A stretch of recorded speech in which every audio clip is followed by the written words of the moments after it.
Hey everyone, welcome back. If possible, you can support me via PayPal or become a channel member to help me keep this channel running. Thank you. Now let's get back to the story of Sword of Coming audio series. Chapter 1081, One Punch Knockdown. It was unclear which sword immortal alerted everyone to her imminent arrival, but by the time she entered the city, business was already booming at all of the betting stations that had been set up on the streets and alleys, and everyone was extremely excited. Compared with the gamblers at the Mirage Market, who went to the arena in order to earn money to nurture their flying swords, there was less money being put into these betting stations, but there was a palpable air of joy, as if the spring festival had come around. The entire city had become extremely lively and bustling as a result, and some of the more shady betting stations were even putting out odds on things like whether Chen Pingan and Yu Juanfu would fall for each other over the course of the battle, and if they did, whether Ning Yao would beat Chen Pingan in a fit of jealous rage. All of the gambling addicts of the Sword Qi Great Wall had nothing better to do, so they had already dug up a ton of information on Yu Juanfu. Judging from what they had found out, they deemed her to be quite a troublesome opponent, especially for Chen Pingan. The normally sly and underhanded second shopkeeper was going to have to face her in a pure and fair contest of martial arts, so he wouldn't be able to use many of the snide tricks and tactics that he normally had at his disposal. Hence, even though the vast majority of people were still betting on Chen Pingan to secure the victory, the real point of contention was how many blows it would take for him to come out on top. However, there were also some seasoned gamblers who were alert to the possibility that Chen Pingan could bet on himself to lose. By intentionally losing the battle, he could make an absolute killing and screw over just about everyone else. At this point, no one had any doubt in their mind that Chen Pingan would be capable of stooping to something like this. After entering the city, Yu Juanfu gradually began to slow down as she approached the Ning Manor. Upon arriving on the street where the Ning Manor was situated, she discovered that the street was lined with people, all of whom were looking at her with eager expressions. This had her feeling rather perplexed. Why had so many swordsmen gathered to watch a sparring match between a pair of martial artists? Earlier, Kuxia had told her some things. Mostly, he had described to her Chen Pingan's performance during his 4 battles on the street, as well as divulged to her some rumors that he had heard about Chen Pingan. Kuxia was a man of few words to begin with, and whenever he spoke to Yu Juanfu, he tried to be as concise as possible.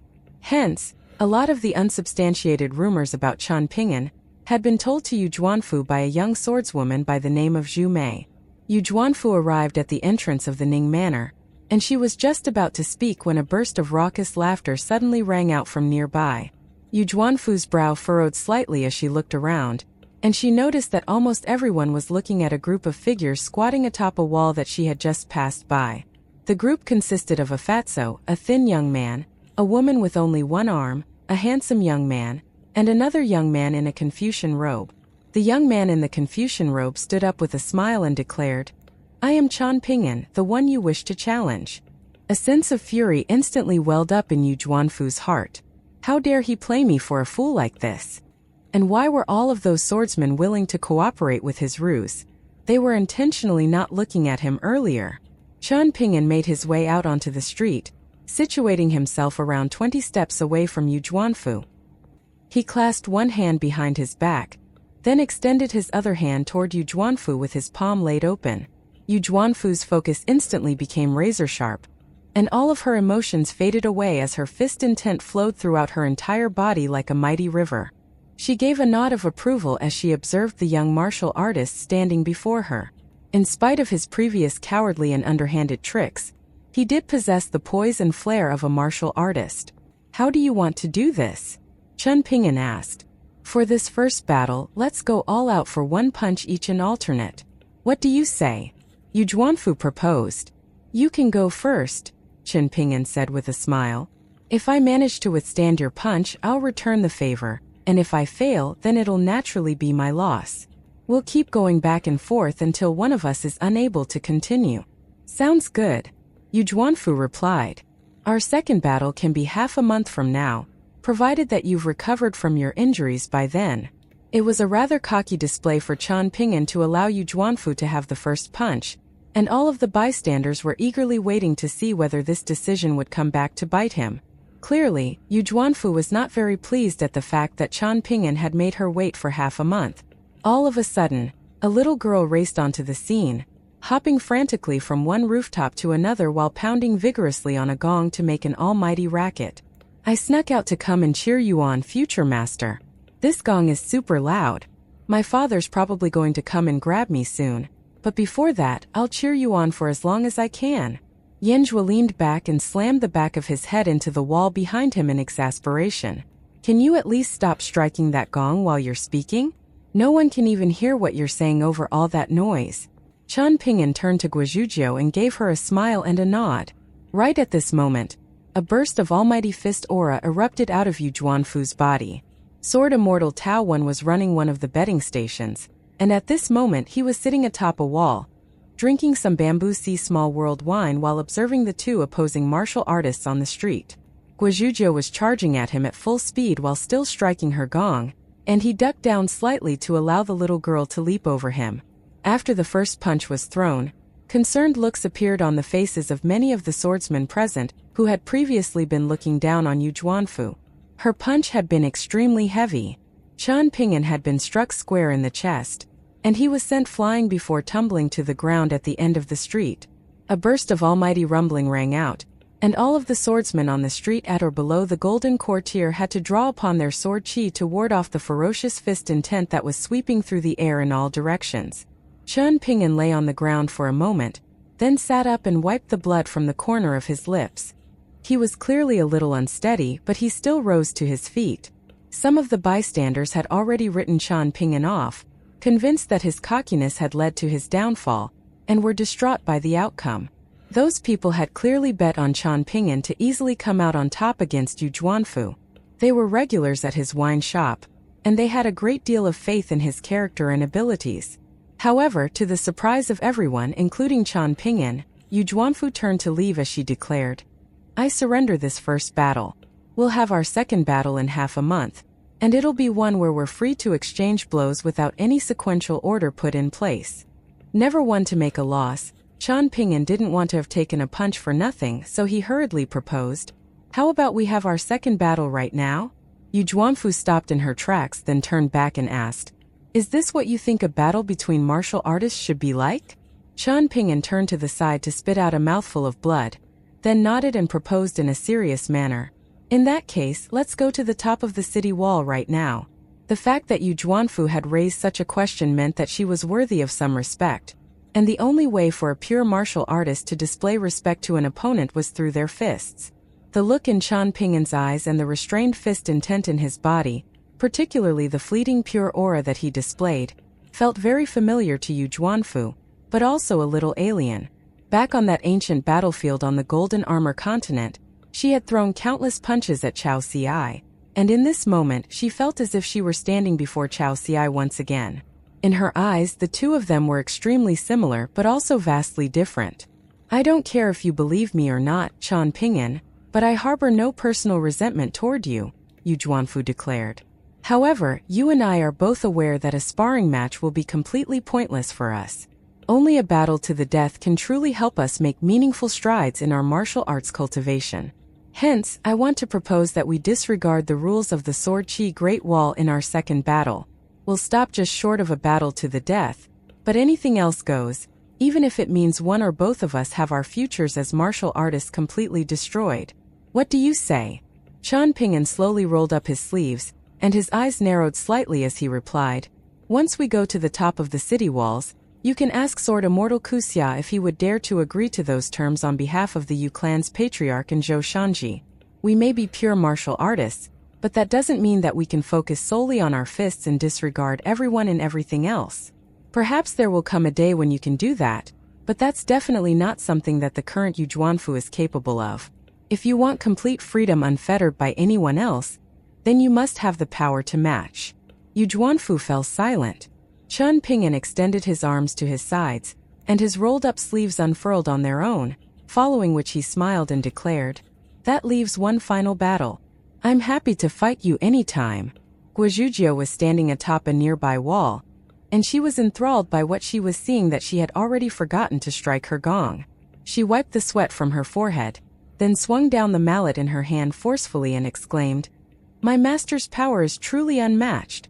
He's able to ward off the enemy and disrupt their Dao heart just through his words without even having to throw a single punch. This must be the true pinnacle of martial arts and the great Dao. I have truly found an extraordinary master for myself. She was then promptly dragged back home by the ear by sword immortal Guijia. It's too early to be talking about the third battle when we haven't even had the second one yet, Yu Juanfu said. Chen Pingan was just about to object, but all of the bookmakers and gamblers present had already agreed in his stead. If the original 3 battles were inexplicably reduced to just 2, then all of them would be missing out on a ton of money. Inside the dragon-slaying cliff pergola, Ning Yao's brows were tightly furrowed as she grumbled. Why does my man have to agree to do everything on her terms? One battle is already enough, is it not? Bai Lianshuang was sitting in the pergola with her, and she latched onto Ning Yao's hand before giving it a gentle pat, then smiled and asked, "What does it matter? Young Master Chen has only ever had eyes for you and no one else." Ning Yao pouted in embarrassment and frustration as she grumbled. That bastard asked you in advance to put in a good word for him, didn't he? Of course not. Bai Lianshuang immediately denied it, but there was no telling whether she was telling the truth. Ning Yao stood up and returned to her seclusion. It seemed she could casually go in and out of seclusion at will, but Bai Lianshuang knew she had an extremely grand goal for this stint of seclusion. Her aspirations were loftier than everyone else's because she was the only Ning Yao in the history of the Sword Qi Great Wall. On this day, Chen Sanqiu and the others wisely chose not to follow Chen Pingan into the Ning Manor. After the gates swung shut, Chen Pingan clasped a hand over his mouth, and after bringing his hand away from his face, his brow furrowed slightly at what he saw. It seemed that for the second battle atop the city walls, unless he used his deity drumming technique right away to put an end to the battle, he would have to try to secure victory within 100 exchanges. Otherwise, the longer the battle wore on, the slimmer his chances of victory would become. That girl's fist techniques already pose a potent threat, so she's certainly not to be looked upon lightly, Nailan Yeshing remarked. Even so, she's still going to lose even if she's extremely fast, even if I have to resort to using land-shortening talismans, Chen Pingan replied with a smile. After reaching the Vajrabhati tier and withstanding that grueling gauntlet of 4 consecutive battles on the Sword Qi Great Wall, Chen Pingan had never had a chance to go all out. Hence, even he was rather curious about exactly what he would be capable of if he were to completely let loose. Even if I win the next 2 battles, everyone on the Sword Qi Great Wall is going to be telling stories about how I was sent flying and struck down by a single punch, Chen Pingan sighed in a resigned manner. Nailan Yeshing shook his head. Are you saying that's not going to happen? Chen Pingan asked. What I'm saying is that the story is only going to be further embellished to make it more and more embarrassing for you. Nailan Yeshing chuckled. Chen Pingan immediately turned and rushed toward the gates and he requested, if Ning Yao asks where I've gone, tell her that I've been dragged away to go drinking. He had to go to the wine shop right away to set the story straight. After returning to the top of the city wall, Yu Juanfu sat down with her legs crossed, and her brows were tightly knitted as she fell into deep thought. Are you going to lose the second battle as well? Kuxia asked. Yu Juanfu nodded and replied, the battle will be decided as soon as he uses the same fist technique that he used on Qi Shou against me. I'm trying to think of a counter, but I can't think of anything. Right now, I'm simply still too slow in both my body and my fists. Kuxia didn't say anything further. You heard what he said to me, right, Senior Ku? Yu Juanfu asked. Kuxia nodded in response. Of course he had. However, he hadn't heard Chen Pingan by observing the battle from afar using an observation technique. Instead, he had personally made a trip to the city, but simply hadn't revealed his presence. I've already lost the second battle, Yu Juanfu concluded. How so? Kuxia asked. Yu Juanfu cast her gaze toward the city in the distance and explained, even though Chen Pingan's senior brother, Zuiyu, is on the Sword Qi Great Wall, he's still able to take responsibility for his own words without asking Zuiyu for approval. I dare say that Zuiyu won't even show up to watch our battle, yet the same doesn't apply to me. For example, you're going to be worried about me, and no matter what I say, you're definitely going to come and watch over me during the second battle.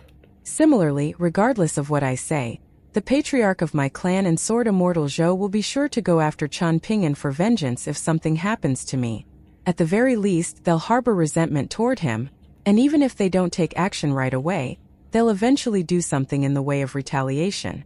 That's because in their eyes, I'm still just a junior, a child, whereas for Chen Pingan, even in the eyes of sword immortals Wu Yu and everyone around him, he is considered worthy of making his own decisions.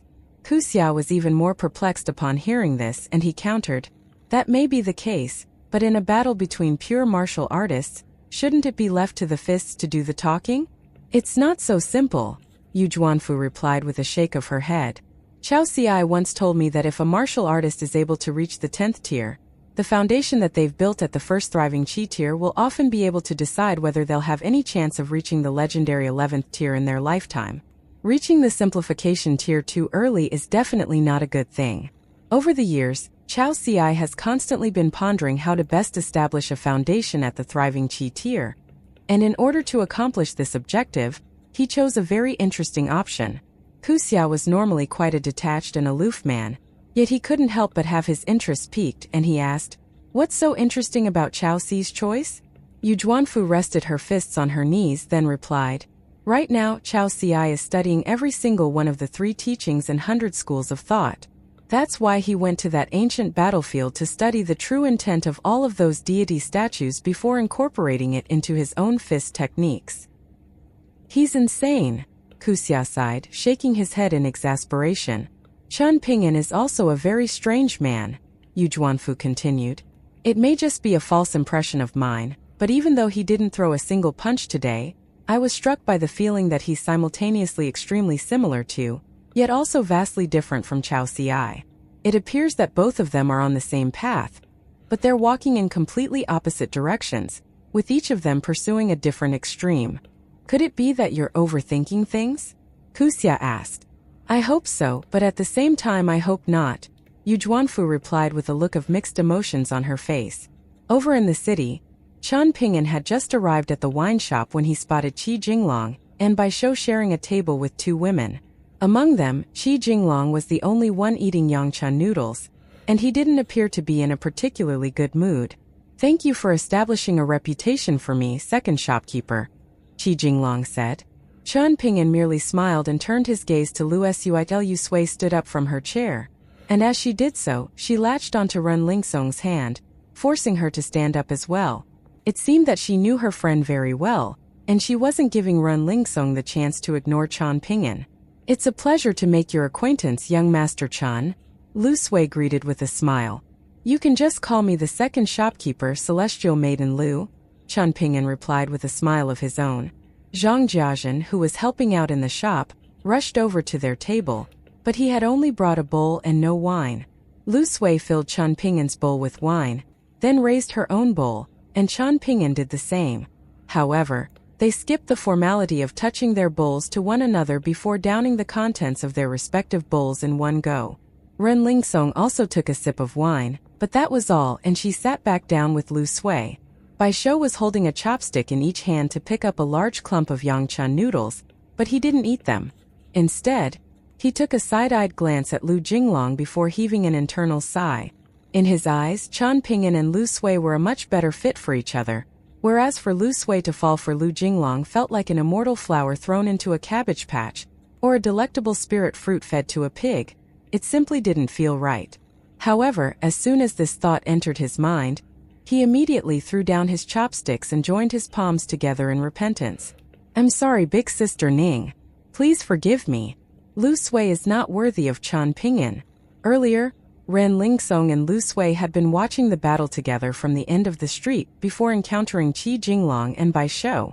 Both of them had closely observed Chen Pingan's clash against Yu Juanfu, and if it weren't for what Chen Pingan had said at the end about complete, unfettered freedom being granted only to those with sufficient power, Ren Lingsong wouldn't even have come to drink at the shop.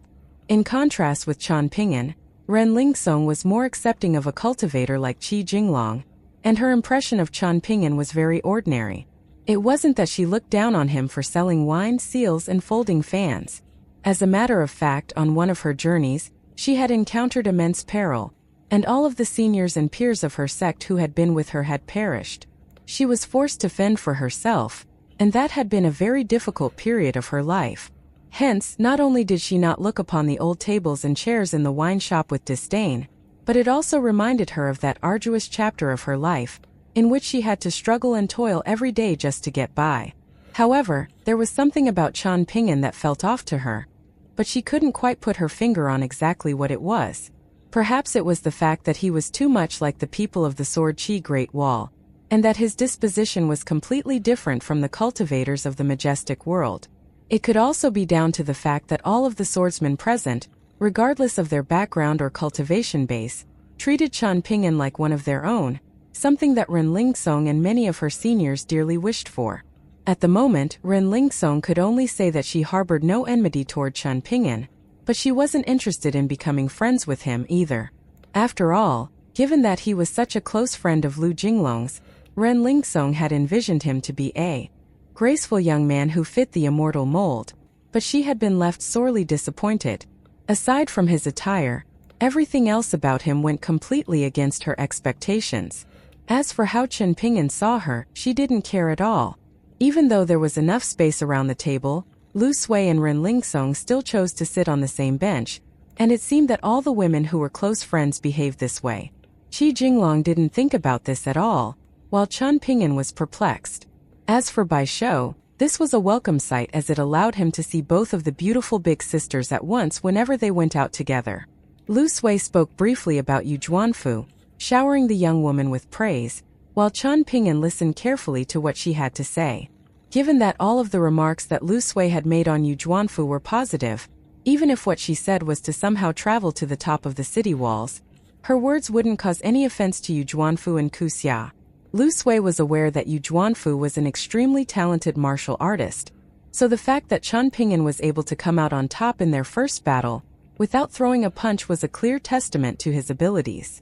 Chen Pingan was listening attentively to Lu Sui as the latter was subtly revealing some secrets to him. The information from the Spring Banner Inn was definitely reliable, and clearly, as mutual friends of Qi Jinglong, Lu Sui wanted to see Chen Pingan emerge victorious from his second battle against Yu Juanfu. Ren Lingsong had no interest in hearing Lu Sui's appraisal of Yu Juanfu, and most of her attention was focused on the swordsman drinking nearby. This was a wine shop on the Sword Chi Great Wall, so she had no idea about the cultivation bases of the swordsmen present. Back in the majestic world, even on the northern complete reed continent, where the customs and traditions were most similar to those of the Sword Chi Great Wall, it was easy to see the power hierarchy in a gathering based on where people were seated. The problem with this wine shop was that there were so many customers that there weren't enough benches to go around. As a result, some were forced to squat by the side of the road to drink wine and slurp down Yongchan noodles, but from the greetings that were exchanged, Ren Lingsong was shocked to discover that one of those squatters was a nascent tier swordsman. Even on the northern complete reed continent, nascent tier swordsmen were rare and revered. Yet here on the Sword Chi Great Wall, they were being denied even the basic amenity of a stool. Nascent tier swordsmen would be esteemed guests of the rulers of any of the mortal empires on all of the majestic world's continents, and they would be showered with respect and hospitality.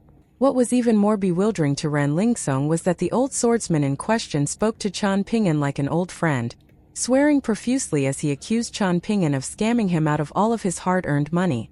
Chen Pingan excused himself for a moment from Lu Sui, then turned to the old swordsman and told him to piss off. As he did so, he took a subtle glance in a certain direction, and the nascent tier swordsman turned in the same direction to see another man who was also eating and drinking while squatting by the side of the road. The old swordsman's attitude instantly took a complete turn, and he hurriedly apologized to Chen Pingan, telling him that this was all a misunderstanding. He declared that he had no one to blame but himself for making unsound bets, and that Chen Pingan was the epitome of morality and scruples, someone who would never scam others out of even half a copper coin. He also praised Chen Pingan's wine for being the best value for money immortal wine under the heavens.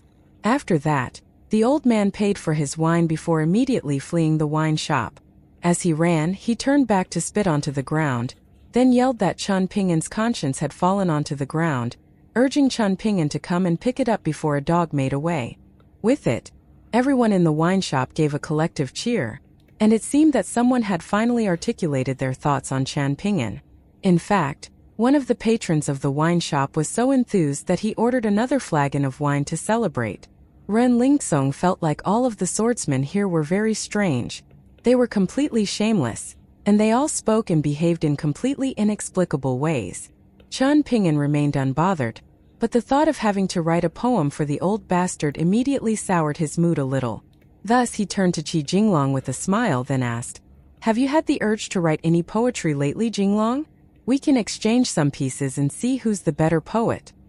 His intention was naturally to steal Qi Jinglong's poetry, and either give it to the old swordsman or inscribe the pieces onto seals or fans. "I lack the literary nous for poetry, and I have nothing to share," Qi Jinglong replied with a smile. Chen Pingan turned to Bai Shou and advised, "Tell your master to read more books from now on. Do you take me for an idiot?" Bai Shou scoffed with a roll of his eyes. "Lu Jinglong already reads more than enough books. If he starts reading more, he'll force me to do the same. Graceful Peak is where I, great sword immortal Bai Shou, practice my sword techniques, not where I go to read.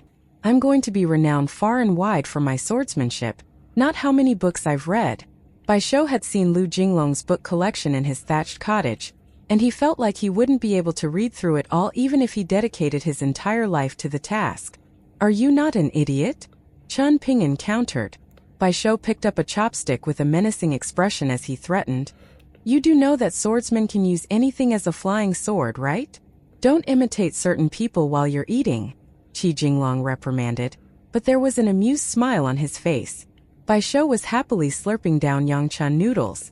The taste wasn't anything to write home about, but it was free, so he had to take full advantage and have a few extra bowls. Meanwhile, Lu Sui was beaming from ear to ear. Qi Jinglong at this moment was one she particularly liked. "Each person only gets one free bowl of Yangchan noodles in my shop. After that, you have to start paying, so you might want to slow down a little, sword immortal Bai," Chen Pingan advised with a smile. Bai Shou raised his head, then asked in a barely coherent voice through a mouthful of noodles, "Aren't you the second shopkeeper?" "That's right," Chen Pingan confirmed with a nod. "I made all the rules."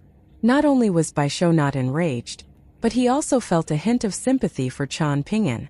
Whenever he thought of the fact that Chen Pingan had to live in such a tiny residence in the massive Ning Manor, he was struck by a pang of sorrow.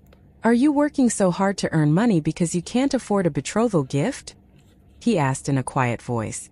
"If worst comes to worst, I'll just have to lay down my pride and ask Big Sister Ning to marry you first. If you don't have a betrothal gift for her, then she can just withhold your dowry for now. Besides, I feel like Big Sister Ning isn't the type to get hung up over such minor details, so I think you're putting too much pressure on yourself.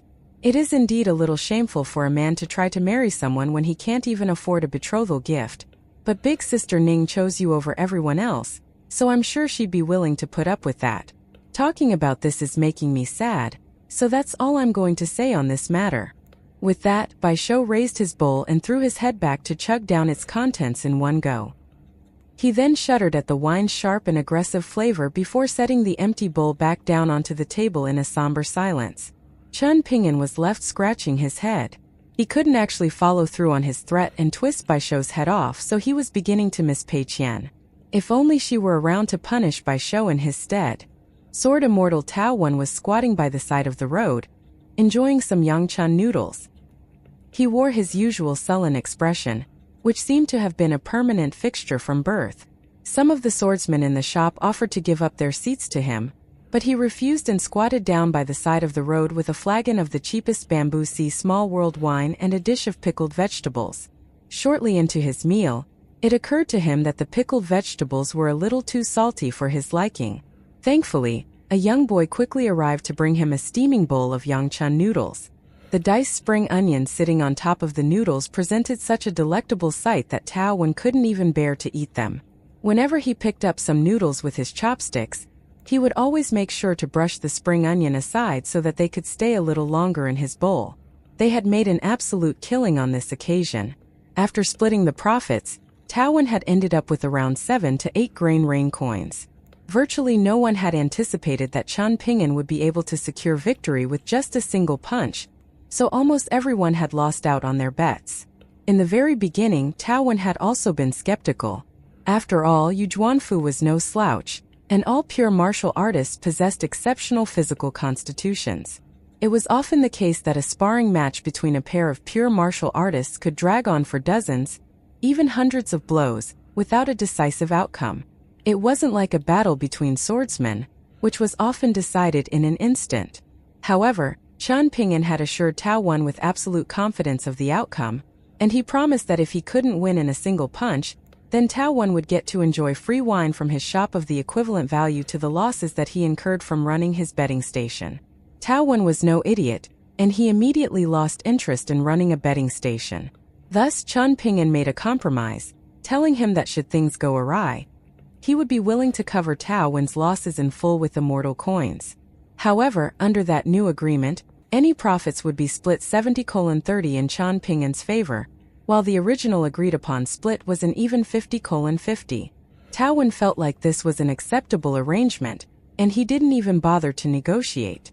If Chen Pingan really could defeat Yu Zhuanfu with just a single punch, then he would be sure to make a ton of profits from his betting station.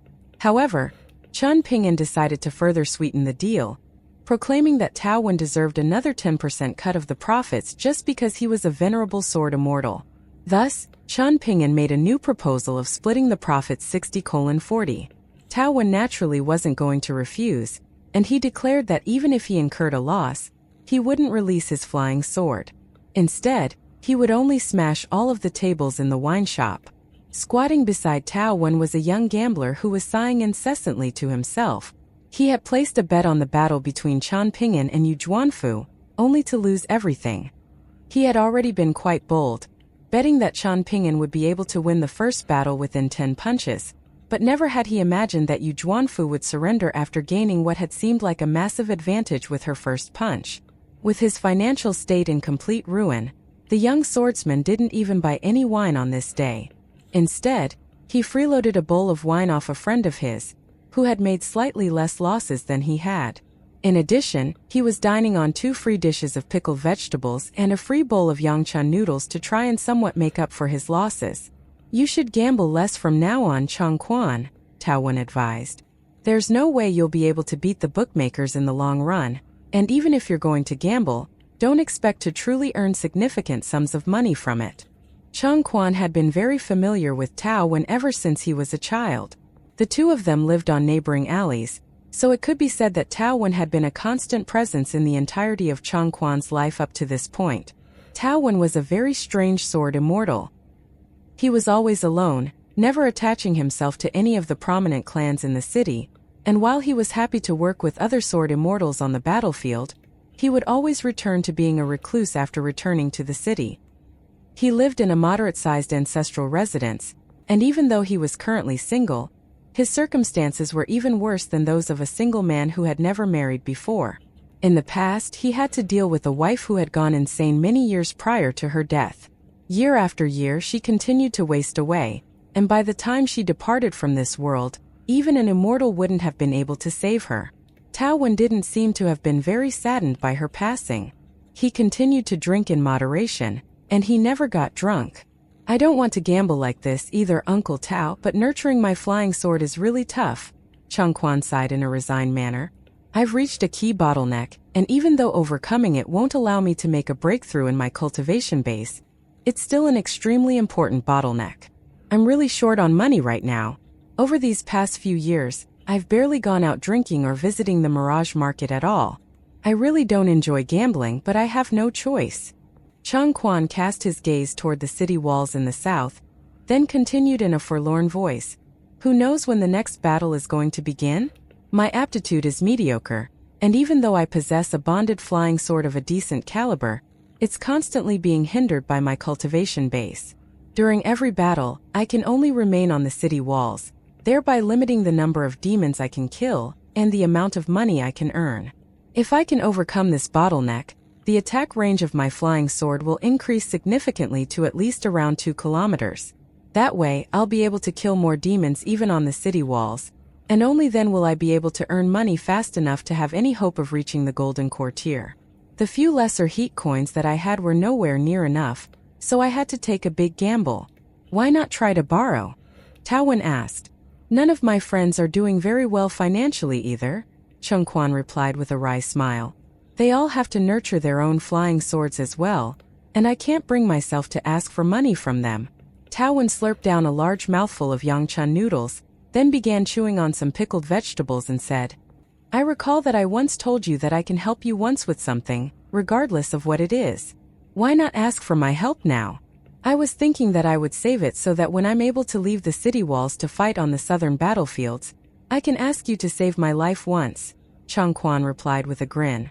Right now, the problem that I'm facing is just a matter of money, and my life is surely more important. I'm glad to hear that you have your priorities correct, Tao Wen remarked with a nod of approval. Besides, you didn't have any money before either, Uncle Tao, Chang Quan said with a wide grin. Tao Wen chuckled. That's true. He then began communicating with Chang Quan through his mind's lake, telling him, I can recommend a job for you and issue you a grain rain coin in advance. What do you say? I'm not the one making this arrangement. It's the second shopkeeper. He says that you look like an honest and simple guy, so you'd be well suited for the role. Chang Quan was rather perplexed upon hearing this, and he asked, What's the role? Is he hiring an employee for the wine shop? It doesn't look like they need any extra staff here. The shop isn't very big, and Dai Zhang and Zhang Jiaxin are already doing a good job. Besides, even if I'm willing to help him, heaven knows how long it'll take for me to earn enough money.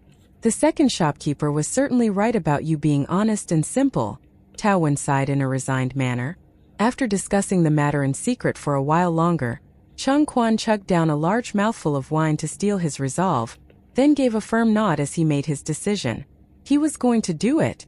Tao Wen recalled what Chen Pingan had told him before, and he regurgitated Chen Pingan's warning, declaring, There are rules when it comes to gambling, even for the bookmakers, so if you let your loyalty to your friends get in the way of business, then you're not going to be given this opportunity again. Chang Quan nodded in response. Not long after Chang Quan's departure, Qi Jinglong and the others also left the wine shop. Chen Pingan strode over to Tao Wen with a bowl of wine and a smile on his face, then asked, You're still drinking such cheap wine after making such massive profits, Sword Immortal Tao? How about you pay for everyone's wine today? Tao Wen thought about it for a moment, then decided that it hardly mattered. Yet just as he was about to agree, Chen Pingan hurriedly began communicating with him through his mind's lake. Don't agree. Just say that regardless of how much everyone drinks today, you'll pay for only half of everyone's wine bill. No more and no less. Otherwise, my plan will completely fall through. Right now, everyone is suspecting that we colluded with each other to screw over everyone else. However, I can't just pretend not to know you, as that would be very suspicious in itself. Hence, we have to sow a seed of doubt and ambiguity in their heads, and only then can we continue our business relationship. Tao Wen scoffed through his mind's lake. What the hell are you even talking about? What's going through that head of yours all day? If you dedicate all of this thought and effort to your cultivation, you'd be a sword immortal in no more than 10 years. Despite his gripes, Tao Wen still played along, declaring that he was willing to pay for half of everyone's wine bills within 5 flagons. He proclaimed that he was doing so as a gesture of gratitude to everyone for placing bets at his betting stations. However, beyond the 5th flagon of wine, each person would have to pay for themselves in full. In his words, if you have the money, then drink as much as you like. If you don't, then piss off back home and drink some water instead. Chen Pingan was very impressed with Tao Wen. Not only was he a sword immortal, but he clearly also had exceptional aptitude as a bookmaker. While sipping on his bowl of wine, Chang Pingan asked through his mind's lake, Did Chang Quan agree to the offer? Tao Wen set down his bowl and chopsticks, then called out to Zhang Jiaxin for another flagon of wine before asking, I'm sure you're aware of why I'm not going out of my way to help Chang Quan, right? I am, Chen Pingan replied. You don't want him to be able to leave the city walls to fight on the southern battlefields too soon. In fact, I dare say you'd rather see him continue to be mediocre for the rest of his life. Given his personality, he's not ever going to do anything particularly egregious, and while he's constantly fretting over things like money and his lack of cultivation aptitude, at the very least, that's better than ending up dead. Even if I've been living under a rock this past year, I would have still heard about what happened between you and your past Dao partner. Everyone speaks without reservation on the Sword Qi Great Wall, and that's both a good thing and a bad thing. There are barely any secrets here, even when it concerns the private matters of sword immortals. Let's not talk about that stuff, Tao Wen said with a dismissive wave. Why not just bet on yourself to lose? Tao Wen suddenly asked. If you do that, you could earn at least several dozen grain rain coins, and you'd be completely bankrupting quite a few sword immortals in the process. That's what I was initially planning to do, but Ning Yao told me not to lose, so I had no choice. Chen Pingan sighed. For a few dozen grain rain coins, I'd be beaten to within an inch of my life, and I won't be able to return to the Ning Manor for at least a year. I'd have to sleep at the wine shop every night. Tao Wen erupted into boisterous laughter as he patted Chen Pingan on the shoulder and said, There's no shame in being afraid of your wife. Keep it up, young man. Chen Pingan smiled and touched his wine bowl to Tao Wen's. It's not actually a good thing to be overly empathetic to others, Chen Pingan, Tao Wen mused. Someone who's capable of saying something like this should keep their thoughts to themselves, Chen Pingan said with a smile. Tao Wen faltered slightly upon hearing this, then smiled and nodded in response. After a brief silence, he changed the subject, declaring, I told Chang Quan the rules that bookmakers have to follow. Chen Pingan swirled around the wine in his bowl and replied, It's a good thing if one is always able to abide by the rules of the trade. However, if there comes a day when he's willing to break the rules for a certain friend, even though he's always followed the rules up to that point, then that shows that Chang Quan is someone worth befriending. If that happens, then you won't have to lend him money to help him in his cultivation. I'll do it in your stead. Before I received the nickname of second shopkeeper, I once had two other more fitting nicknames in the majestic world. Chan Howren and Walking Charity. Tao Wen pointed at the bowl in Chen Pingan's hand and scoffed.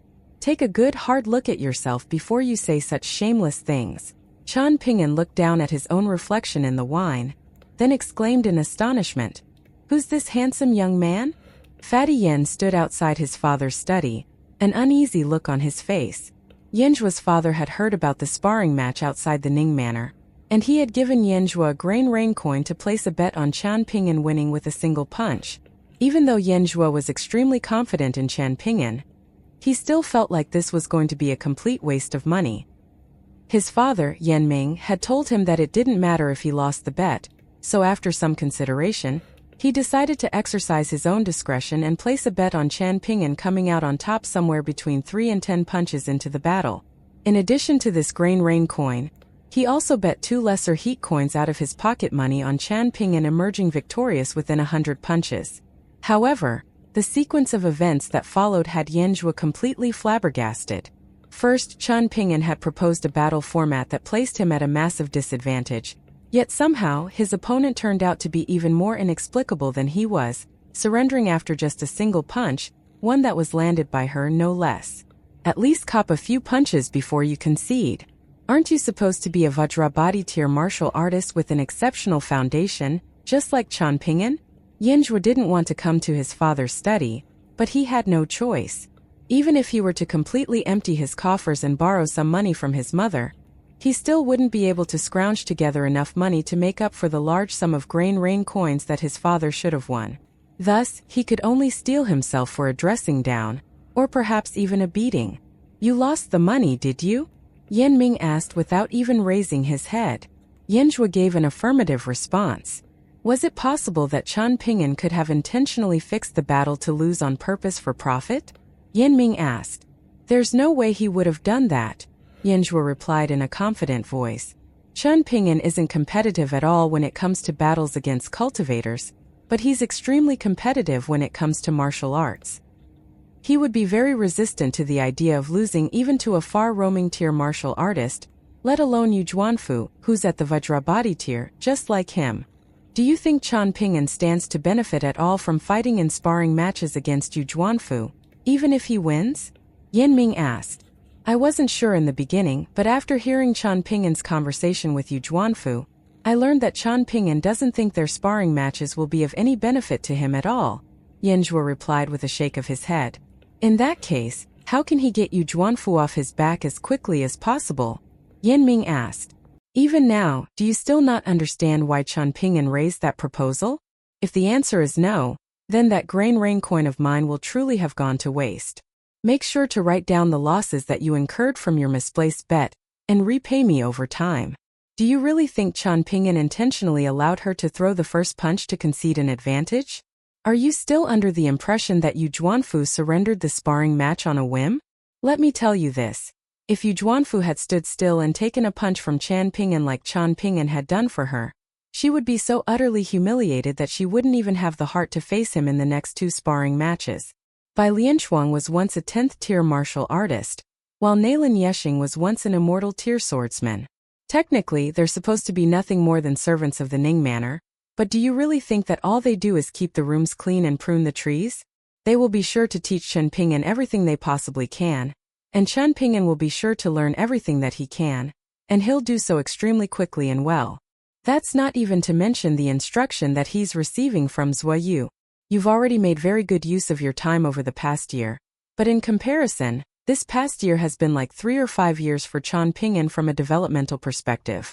I want to spar with sword immortals as well, but our clan's chief guest elder has always looked down on me, and even now, he's still unwilling to instruct me in swordsmanship.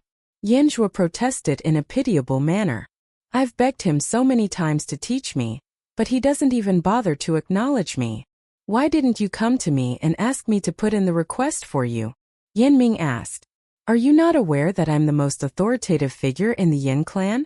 Since when have I, the clan leader, become so inept that even a mere sword immortal guest elder of the clan would refuse to do my bidding? I don't dare to come to you. Yanzhua exclaimed as he began to tear up. I'm scared that you'll call me useless, that I'm a good-for-nothing who brings shame to the Yin clan. You always say that I'm a fat pig that the demons in the south would love to sink their teeth into. Why would I come to you to ask for anything when all I get in return is humiliation? Yan Ming's expression remained unchanged, and he didn't say anything. After getting all of that off his chest, Yanzhua turned away to wipe the tears from his eyes. Only then did Yan Ming break his silence, instructing, Go tell him to teach you swordsmanship. Tell him that he's to teach you everything that he knows without withholding anything. Yanzhua gave an affirmative response, then ran out of the study.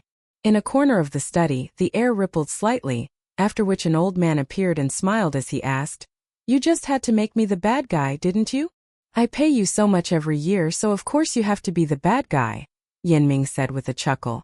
I certainly can't make myself the villain in the eyes of my son. The old man shook his head and prepared to return to his place of cultivation in the Yin Manor. After all, Yanzhua was currently on his way there. However, a thought then occurred to him and he remarked, You know, it was very hurtful to hear you refer to me as a mere sword immortal guest elder just now. Yan Ming made a gesture with his head, and the little spirit that was responsible for turning the pages of the book that he was reading immediately knew what he wanted.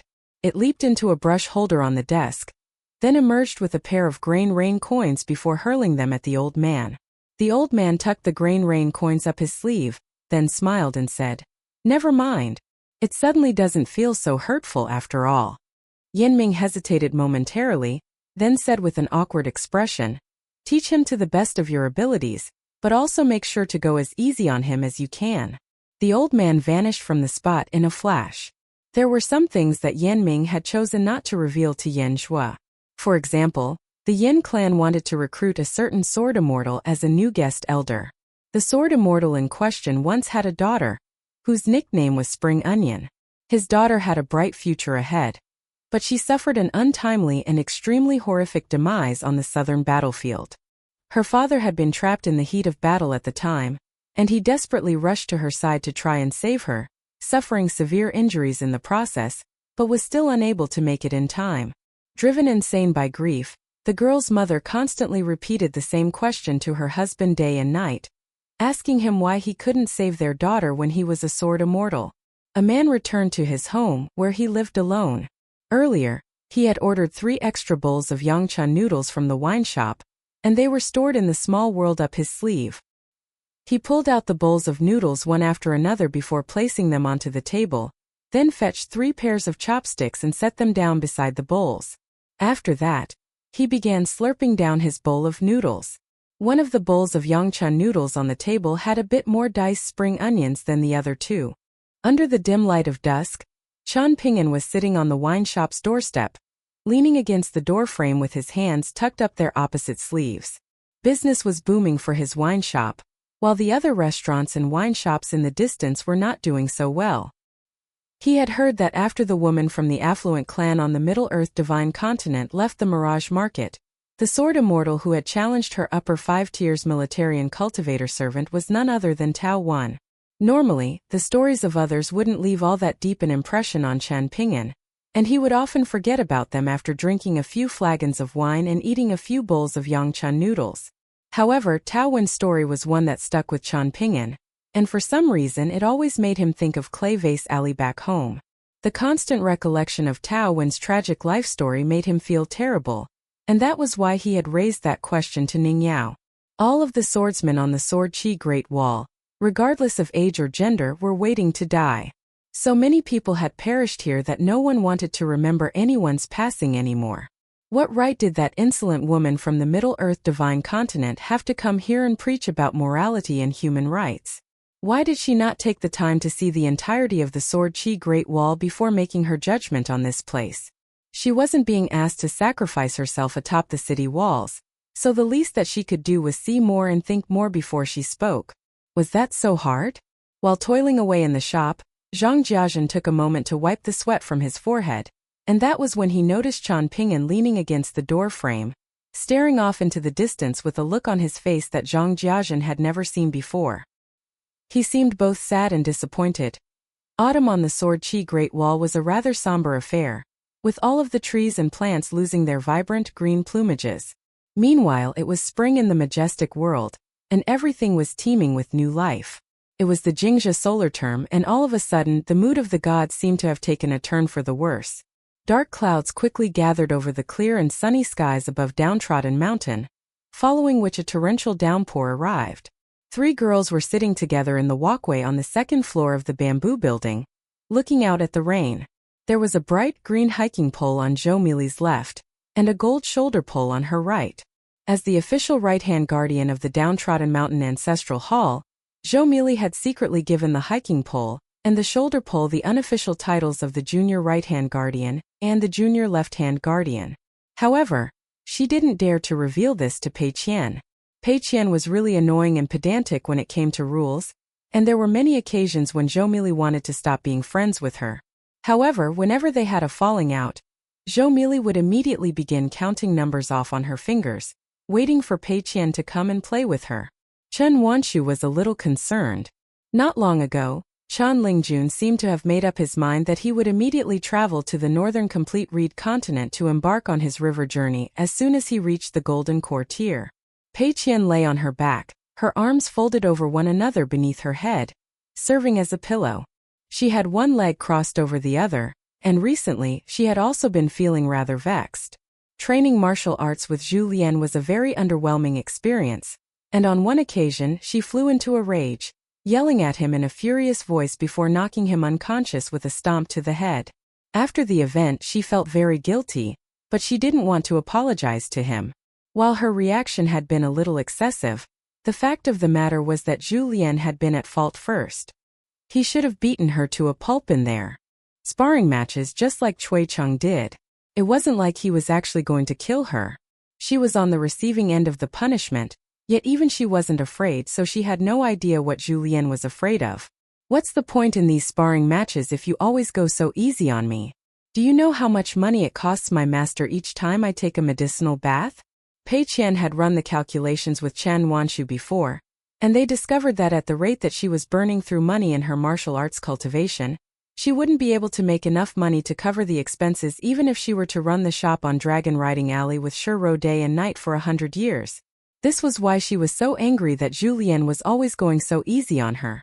In any case, the sparring matches always ended with her being knocked out anyway. Initially, she had kept her complaints to herself, but Zhu Lian continued to show a complete lack of effort in their sparring matches, which had led to her violent outburst. That day, after waking up in the middle of the night, Pei Qian went to Zhu Lian and asked him to cook her a late-night meal. She then ate a few extra bowls of rice than normal, and Zhu Lian seemed to have realized that this was a form of unspoken apology from her. At the time he was still wearing his apron, and he was even encouraging her to eat more, so he didn't appear to have been angry. In Pei Qian's eyes, Zhu Lian was rather old and ugly, but there was one good quality about him, and that was that he never held grudges. There was something else that Pei Qian was even more worried about, which was that her master would be unhappy with her if she shamelessly followed Zhong Qiu to the Sword Qi Great Wall. All of a sudden, Pei Qian rolled her eyes in annoyance. An unwelcome guest had just come to look at the small pond behind the bamboo building again. Wei Bo appeared in the walkway with a smile, then asked, "How've you been doing lately, Pei Qian?" "I've been doing terribly. I'm so bored that my head hurts," Pei Qian grumbled. She then thrust her palm against the floorboards beneath her to launch herself to her feet. She exerted just enough force with her palm strike to send her hiking pole springing up into the air with her, and after catching it, she sprang onto the railing and unleashed her deranged demon sword techniques. Countless water droplets were sent spraying in all directions, much of which was directed toward the walkway. Wei Bo merely stood still and watched, in no hurry to announce the purpose of his visit.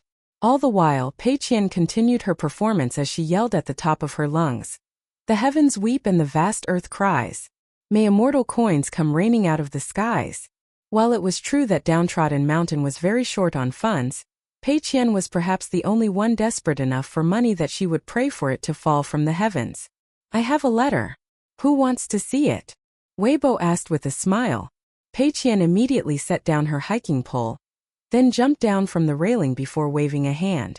Chen Wanshu had already stood up to welcome Wei Bo, while Zhou Mili was only now lazily rising to her feet, and the three of them bowed down together as they collectively greeted.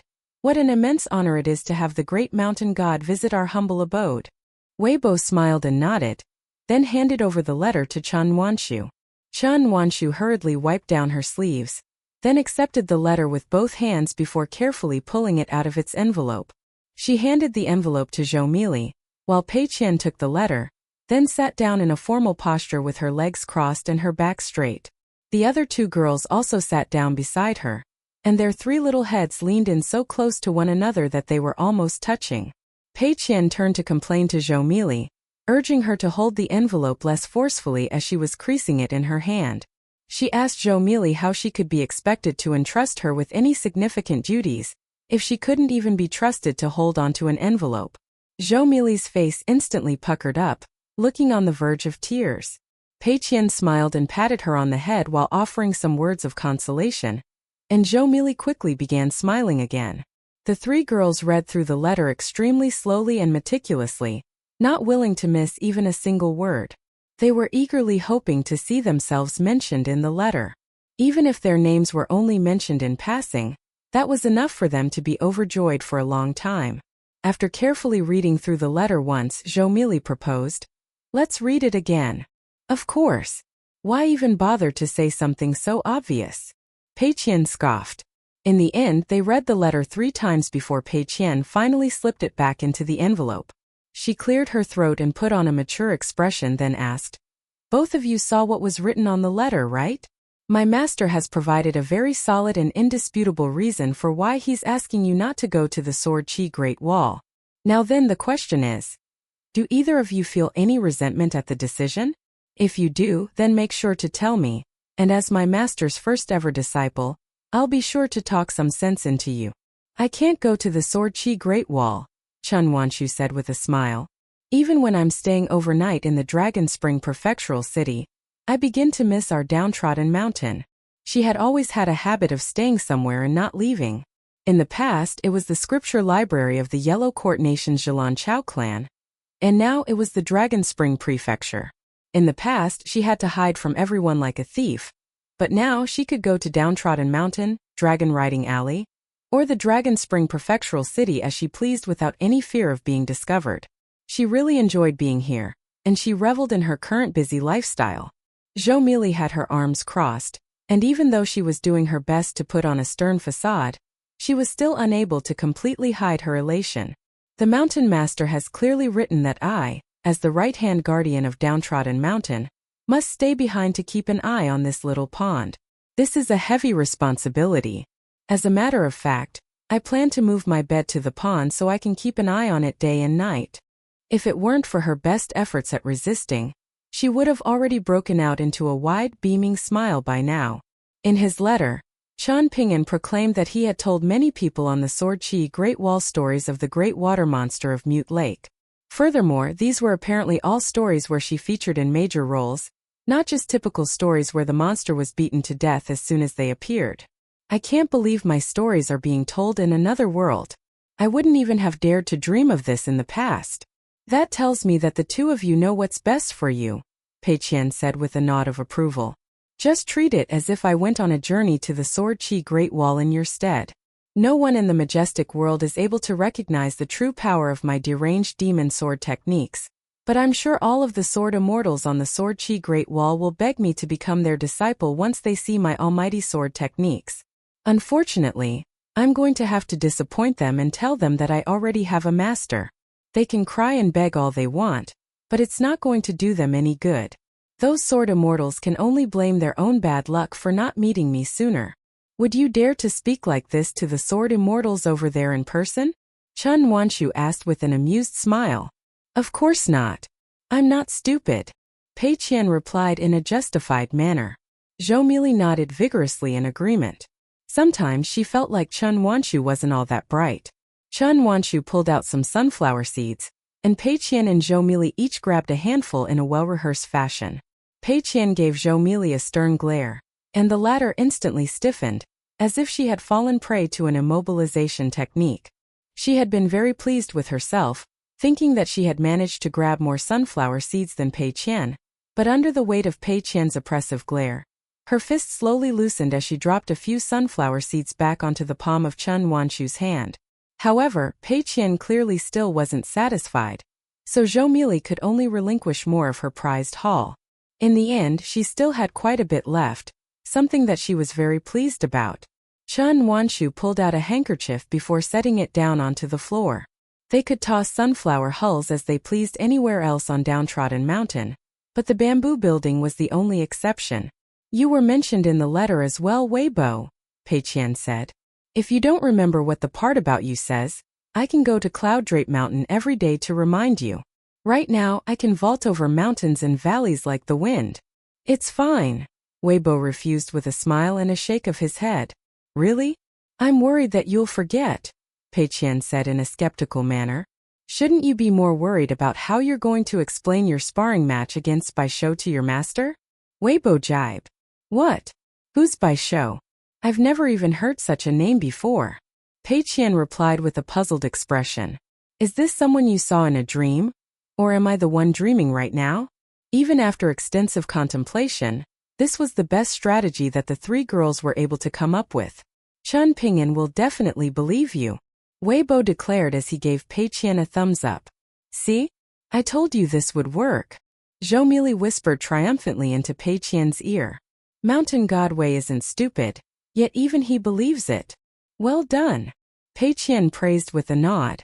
That's one merit point for you, but only in my little notebook, so it has nothing to do with our Downtrodden Mountain ancestral hall. Zhou Mili was in a great mood, so she grinned and replied, There's no need for that.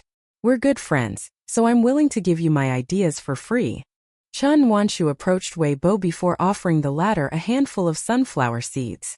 Weibo thanked her with a smile before accepting the sunflower seeds with both hands. He leaned back against the railing, then began chatting with the three girls while snacking on sunflower seeds. Sitting on the palm of one of his hands was a pile of sunflower seeds, while a growing pile of sunflower seed hulls appeared in his other hand. As one pile expanded, the size of the other one dwindled, until there was only one pile left. Weibo was aware of Chen Pingan's intentions. He wanted his disciple and student to go and see the Sword Qi Great Wall as early as possible. If they were to go too late, then perhaps the people of the majestic world would no longer be able to access the Sword Qi Great Wall. Given that this was a period of relative peace, they would be able to enjoy themselves on the Sword Qi Great Wall for some time and take in the sights and scenes that it had to offer. Even though it wasn't explicitly spelled out in the letter, Weibo was able to see another hidden concern of Chen Pingan's. He felt it was unsafe to entrust Chao Qinglang and Pei Qian to Zhong Qiu over the course of such a long journey.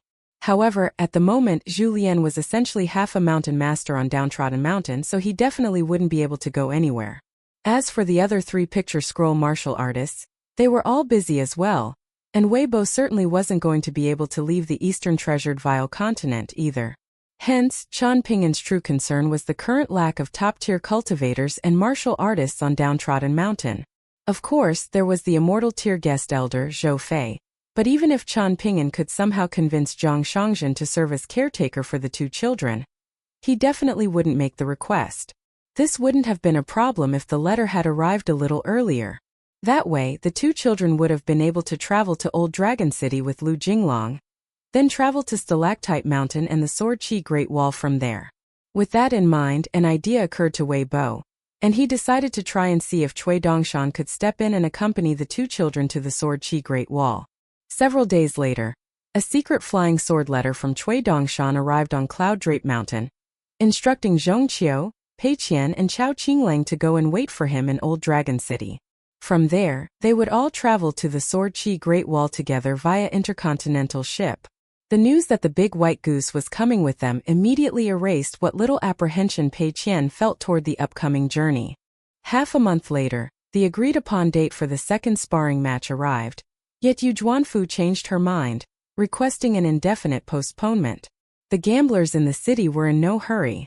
After all, they had already been screwed over by Chen Pingan, and the thought was that with a bit more time, perhaps they had better chances of seeing through Chen Pingan's tricks. However, some of the more experienced gamblers were beginning to grow rather uneasy. Their fear was that Yu Juanfu had already been won over by Chen Pingan, and that they might have already been conspiring together to screw over everyone else. If that were to happen, then not only would all of the complacent gamblers be losing out, but even many of the bookmakers would struggle to make any money. This led to a seasoned gambler remarking after having a drink that gambling was likely going to become a riskier hobby than ever on the Sword Chi Great Wall. Yu Juanfu had no thatched cottage to stay in, and as a woman, she naturally didn't want to camp out in the city without a roof over her head. So she was staying in Sword Immortal Sun Jiyuan's manor, just like Sword Immortal Ku Xia. However, she would make a trip to the top of the city wall every day, where she would practice her fist techniques for many hours. Sun Jiyuan wasn't very fond of Yan Lu, Zhang Guanqing, and the others, but he had a decent impression of Yu Juanfu. He even made the time to meet with her and instruct her in her fist techniques from the perspective of a swordsman, something that Yu Juanfu was very grateful for. Outside of going to the top of the city wall to practice his sword techniques, Lin Junbai spent most of his time in the Sun Manor under the pergola, studying the iridescent Cloud Go manual. There were only 3 things that he was interested in: the state of the Middle-earth Divine Continent, Cultivation, and Go. Regarding the state of the Middle-earth Divine Continent, that was something that he could only passively observe. When it came to Cultivation, his diligence was unquestionable. As for his skills as a Go player, he was already the undisputed best that the Shaoyuan Empire had to offer, and the person that he wanted to meet the most was Cui Chan. His senior brother, Bianjing, was barely ever around as he spent almost all of his time at the Mirage Market. Ku Xia never said anything about this. For a swordsman, they would have their own path once they reached the Golden Courtier, and at that point they would have to rely on themselves for further progression. If they didn't already have a path beneath their feet, then they would have never reached the Golden Courtier in the first place.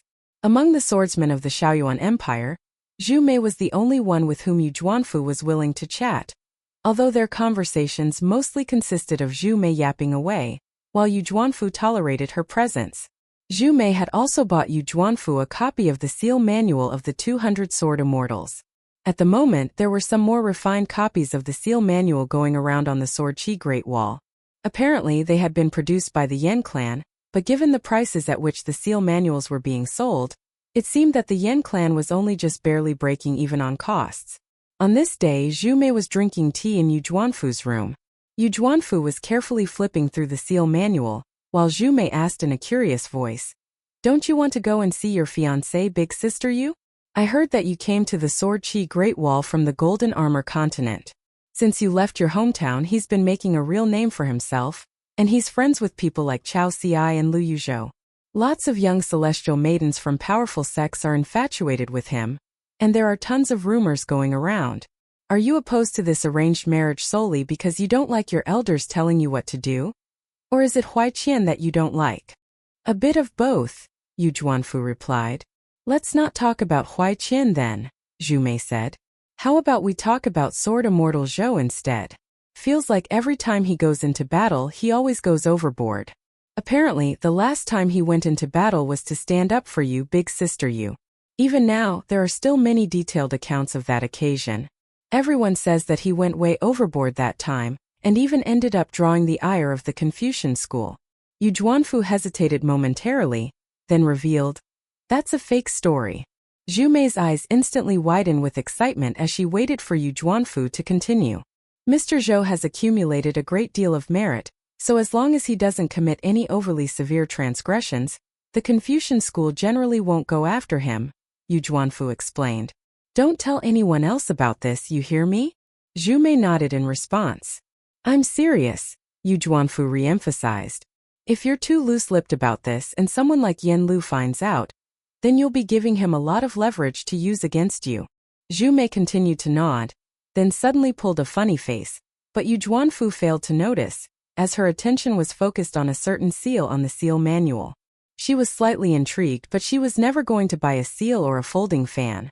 Unable to suppress her curiosity, Zhu Mei asked, "What's the deal with your name, Big Sister Yu? Does it have some type of special meaning?" "No," Yu Juanfu replied with a shake of her head as she continued to flip through the seal manual. "I'm a woman, and ever since I was a child, I've always disliked the name Yu Juanfu. I can't change my name on our clan's ancestral genealogical records, but I can adopt whatever alias I please when I'm out traveling the world. On the Middle-earth Divine Continent, I used the alias of Yu Qiun. On the Golden Armor Continent, I decided to change it to Shirzaishi. You can refer to me directly as Shirzaishi if you like. I prefer it over Big Sister Yu." "Zaishi. Zaishi. Can I call you Zaishi?" Zhu Mei chirped in a mischievous manner. Yu Juanfu could only shake her head in exasperation as she continued to examine the seal manual. There were quite a few intriguing seals in the manual, and the more Yu Juanfu saw, the more incensed she felt. From the inscriptions on these seals, it was clear that Chen Pingan was a very learned man, so why was he constantly fooling around like some uneducated idiot? After flipping over the page, she saw a concise inscription that read, "The goose crashes into the wall." This caught her completely off guard, and she had to fight back the urge to laugh out loud. Indeed, given how tall the city walls were, an inattentive goose could easily fly headfirst into the wall if they weren't watching where they were going.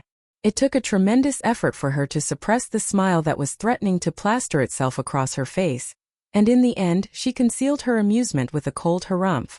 Chen Pingan was drinking with Qi Jinglong at the wine shop.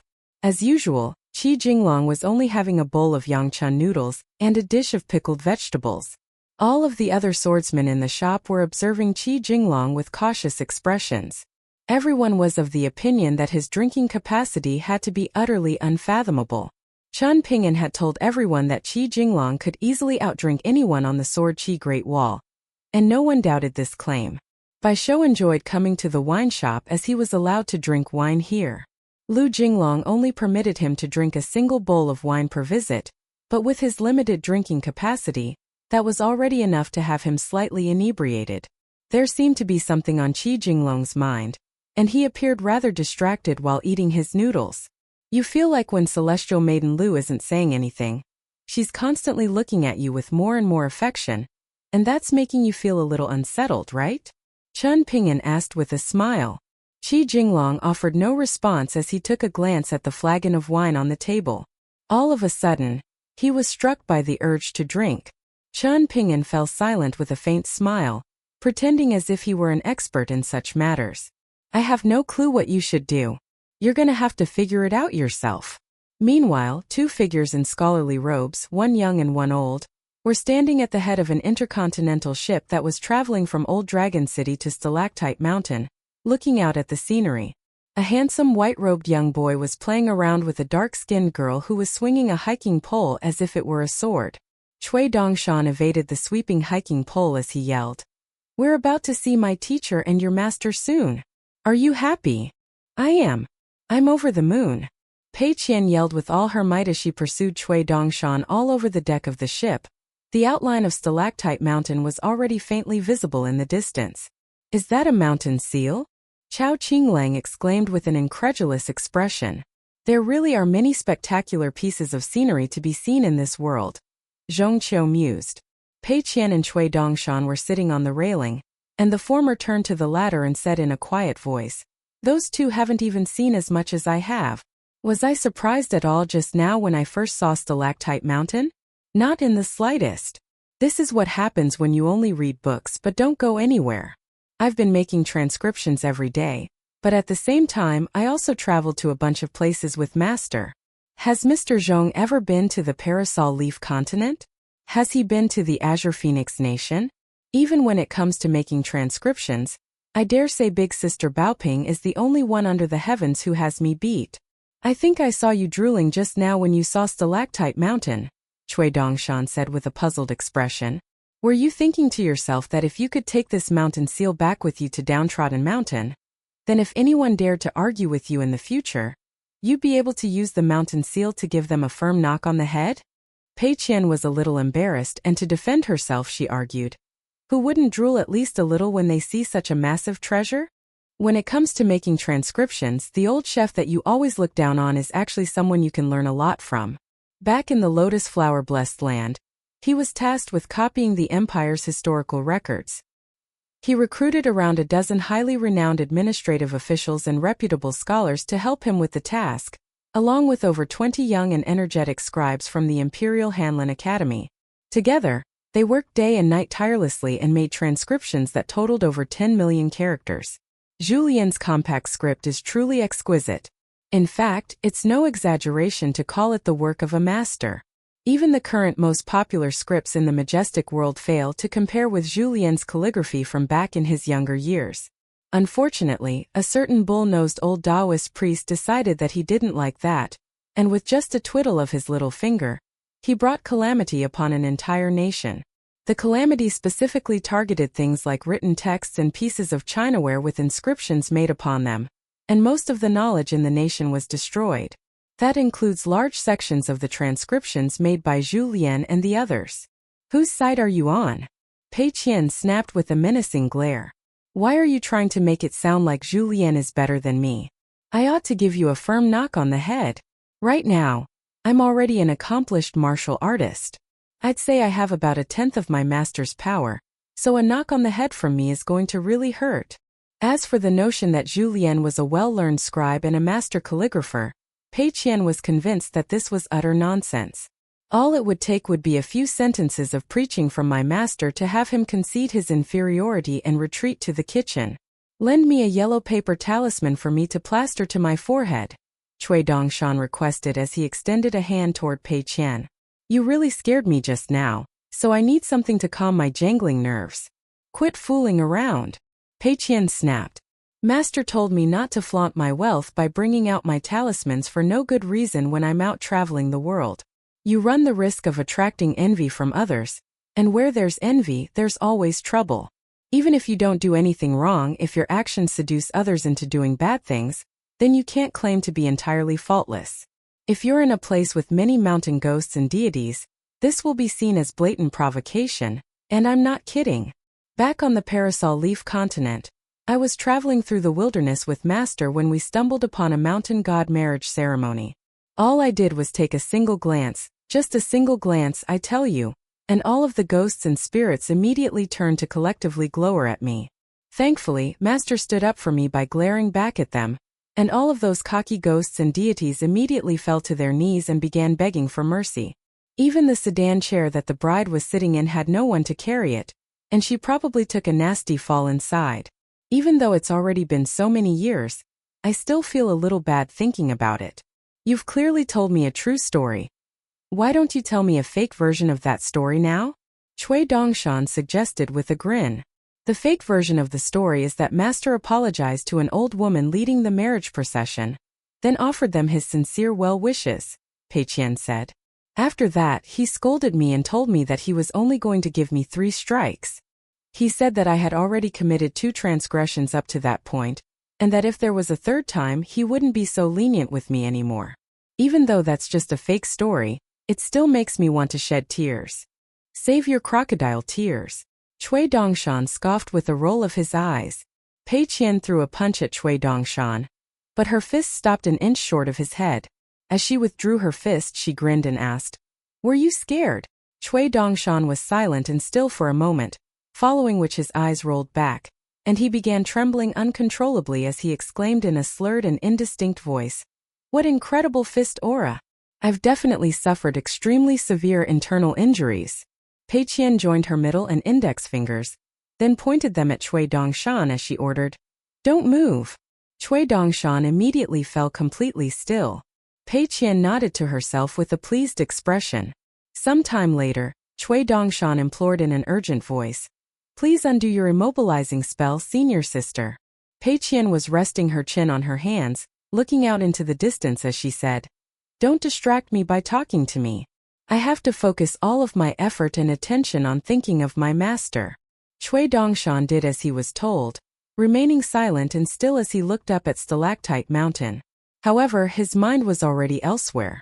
In fact, his thoughts weren't even contained within the boundaries of the majestic world, or the more distant heavenly world.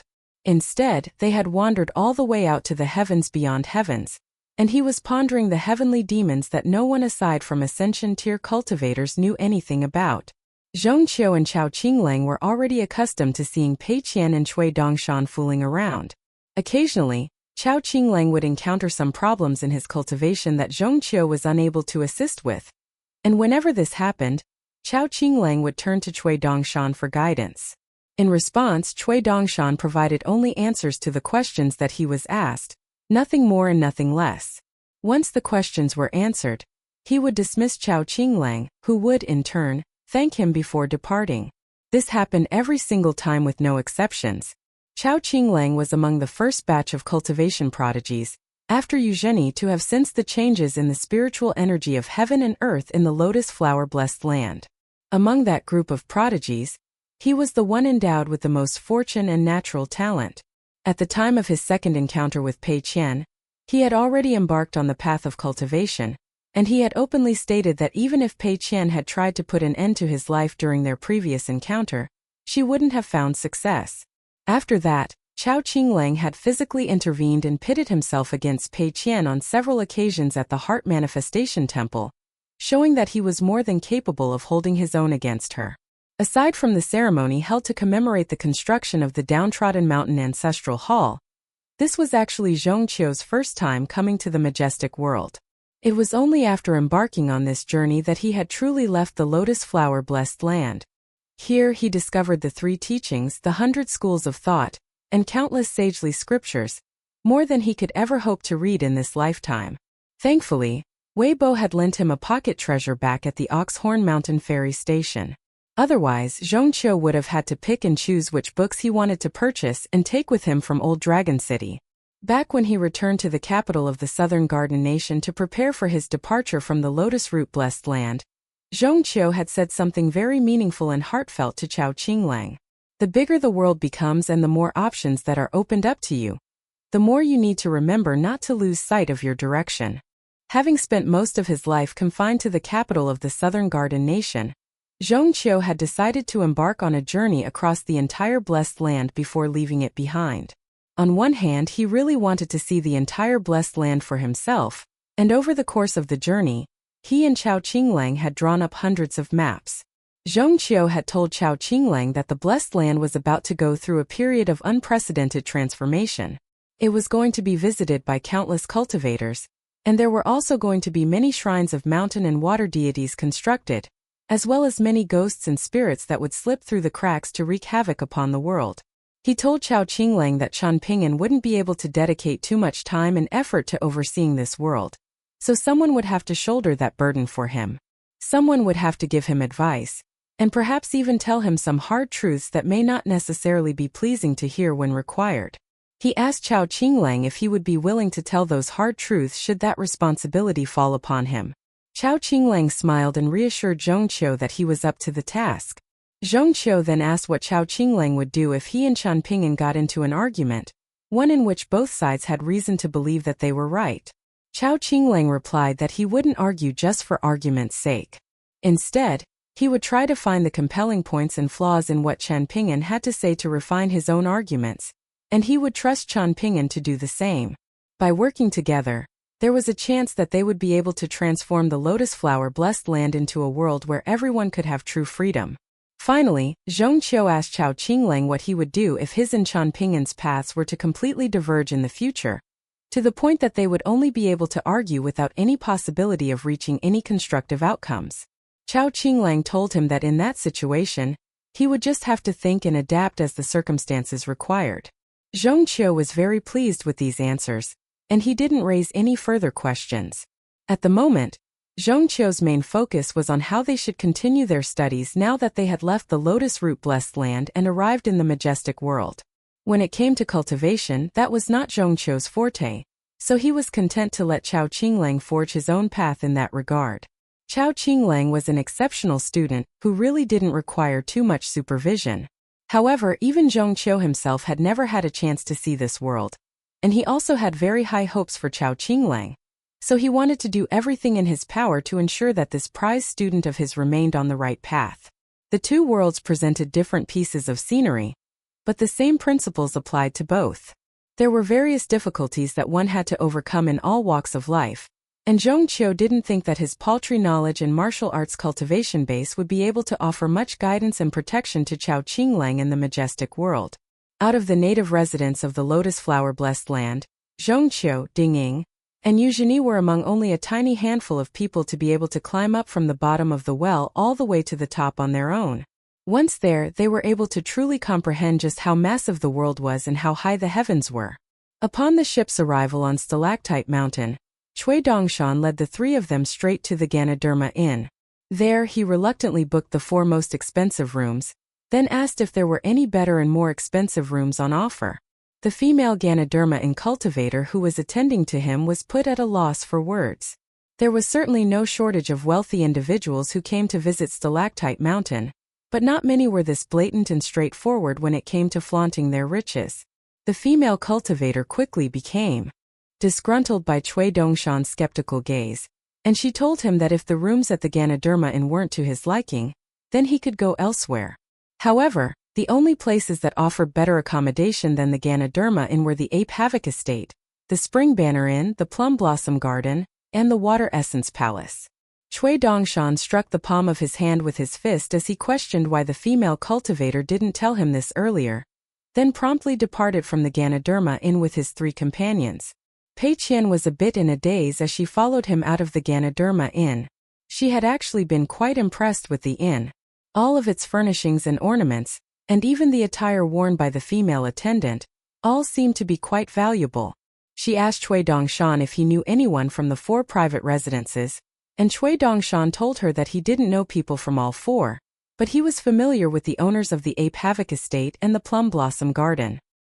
He told her that they were the type of friends who would exchange warm greetings and perhaps even a drink or two, but deep down, they would be wishing death upon one another. According to him, he had many such friends all over the majestic world. However, after making all those grand promises, Cui Dongshan ultimately led everyone into a small alley, where he booked rooms in the Stork Inn. Zhong Qiu and Chen Pingan naturally didn't care, but initially, Pei Qian was a little angry. Cui Dongshan paid her a visit in her room, poured himself a cup of tea, and then explained his logic to her. In his words, the student's money belonged to the teacher, just as the disciple's money belonged to the master. Hence, they were both essentially spending Chen Pingan's money, so they had an obligation to be frugal and save money for him. Pei Qian was immediately enlightened, and her dissatisfaction quickly faded away. Before long, she had returned to her usual joyful self, and she picked up her hiking pole and began practicing her deranged demon sword techniques. After leaving Pei Qian's room, Cui Dongshan secretly left the Stork Inn. Pei Qian didn't care where he was going. Even if he were picked on by someone outside and came crying to her, she wasn't going to do anything because she was a cold and heartless killer. By the time Cui Dongshan snuck his way back into the inn, it was already late at night, but Pei Qian was still practicing her walking meditation in her room. She slowly walked along in a half-asleep state, and the dust particles and rays of moonlight around her that would have otherwise been invisible to the naked eye were being warped and distorted by her fist intent. All of a sudden, a window sprang open on its own, and a white-robed figure dropped down before sticking out their tongue as if they were the ghost of someone who had died by hanging. The still half-asleep Pei Qian reflexively plastered a talisman to her own forehead in the blink of an eye, then stepped forward and reached out to grab the hiking pole that was leaning against the table. Using her hiking pole as a sword, she thrust it straight into the glabella of the hanging figure outside, sending them flying back with a loud thump. Immediately thereafter, Pei Qian sprang out of the window, leaving the hiking pole in the room behind her, and she adopted her fist stance, preparing to unleash the heavy cavalry formation shattering technique. This entire sequence of movements had been executed completely on instinct, and as a result, it had the smooth efficiency of flowing water. Right as she was about to lash out at the ghostly intruder outside, she was met with the sight of a yawning Cui Dongshan. "What ya doin' so late at night, senior sister? You wanted to come out for some fresh air. Quit fooling around." Pei Qian snapped with a furious expression. "What if I had beaten you to death just now? Is it always a good thing to have your fists be faster? What if they're so fast that they outspeed your thoughts? In that case, are you even in control of your fists anymore?" Cui Dongshan asked with a smile. "What the hell are you talking about?" Pei Qian grumbled. "I'm going to tell my teacher that you hit me," Cui Dongshan threatened. "Only because you scared me first." Pei Qian protested angrily. In the end, they decided to call a truce and sat outside together to look up at the bright moon. Cui Dongshan had heard some rather interesting rumors. Apparently, some people on the Sword Qi Great Wall had dared to denounce the scholarly sage's lineage. In their words, the scholarly sage's lineage was beyond saving, even if it had the well-established Zui Yu, and now the rising star that was Chen Pingan. Cui Dongshan turned to Pei Qian with a smile and said, "Tomorrow we'll explore Stalactite Mountain, and the day after that, we'll go to the Sword Qi Great Wall, where you'll be able to see your master." "What's there to see on Stalactite Mountain? Let's just go straight to the Sword Qi Great Wall tomorrow," Pei Qian protested. "There are so many good things on Stalactite Mountain. Don't we have to at least buy some gifts?" Cui Dongshan asked with a smile. Pei Qian felt like Cui Dongshan was right, so she carefully pulled out the scented pouch that Aunt Gue had given to her in Old Dragon City and began counting her money. "I have money, so you don't need to pay for anything," Cui Dongshan said with a smile. Pei Qian meticulously counted every single piece of money in the scented pouch, including even all of the scrap silver and copper coins. Unfortunately, there were very few immortal coins in this private stash of hers, so whenever she counted her money, she would always make sure to stroke them and talk to them as if they were her friends. In response to Cui Dongshan's offer, she shook her head and replied, "I can't let you pay.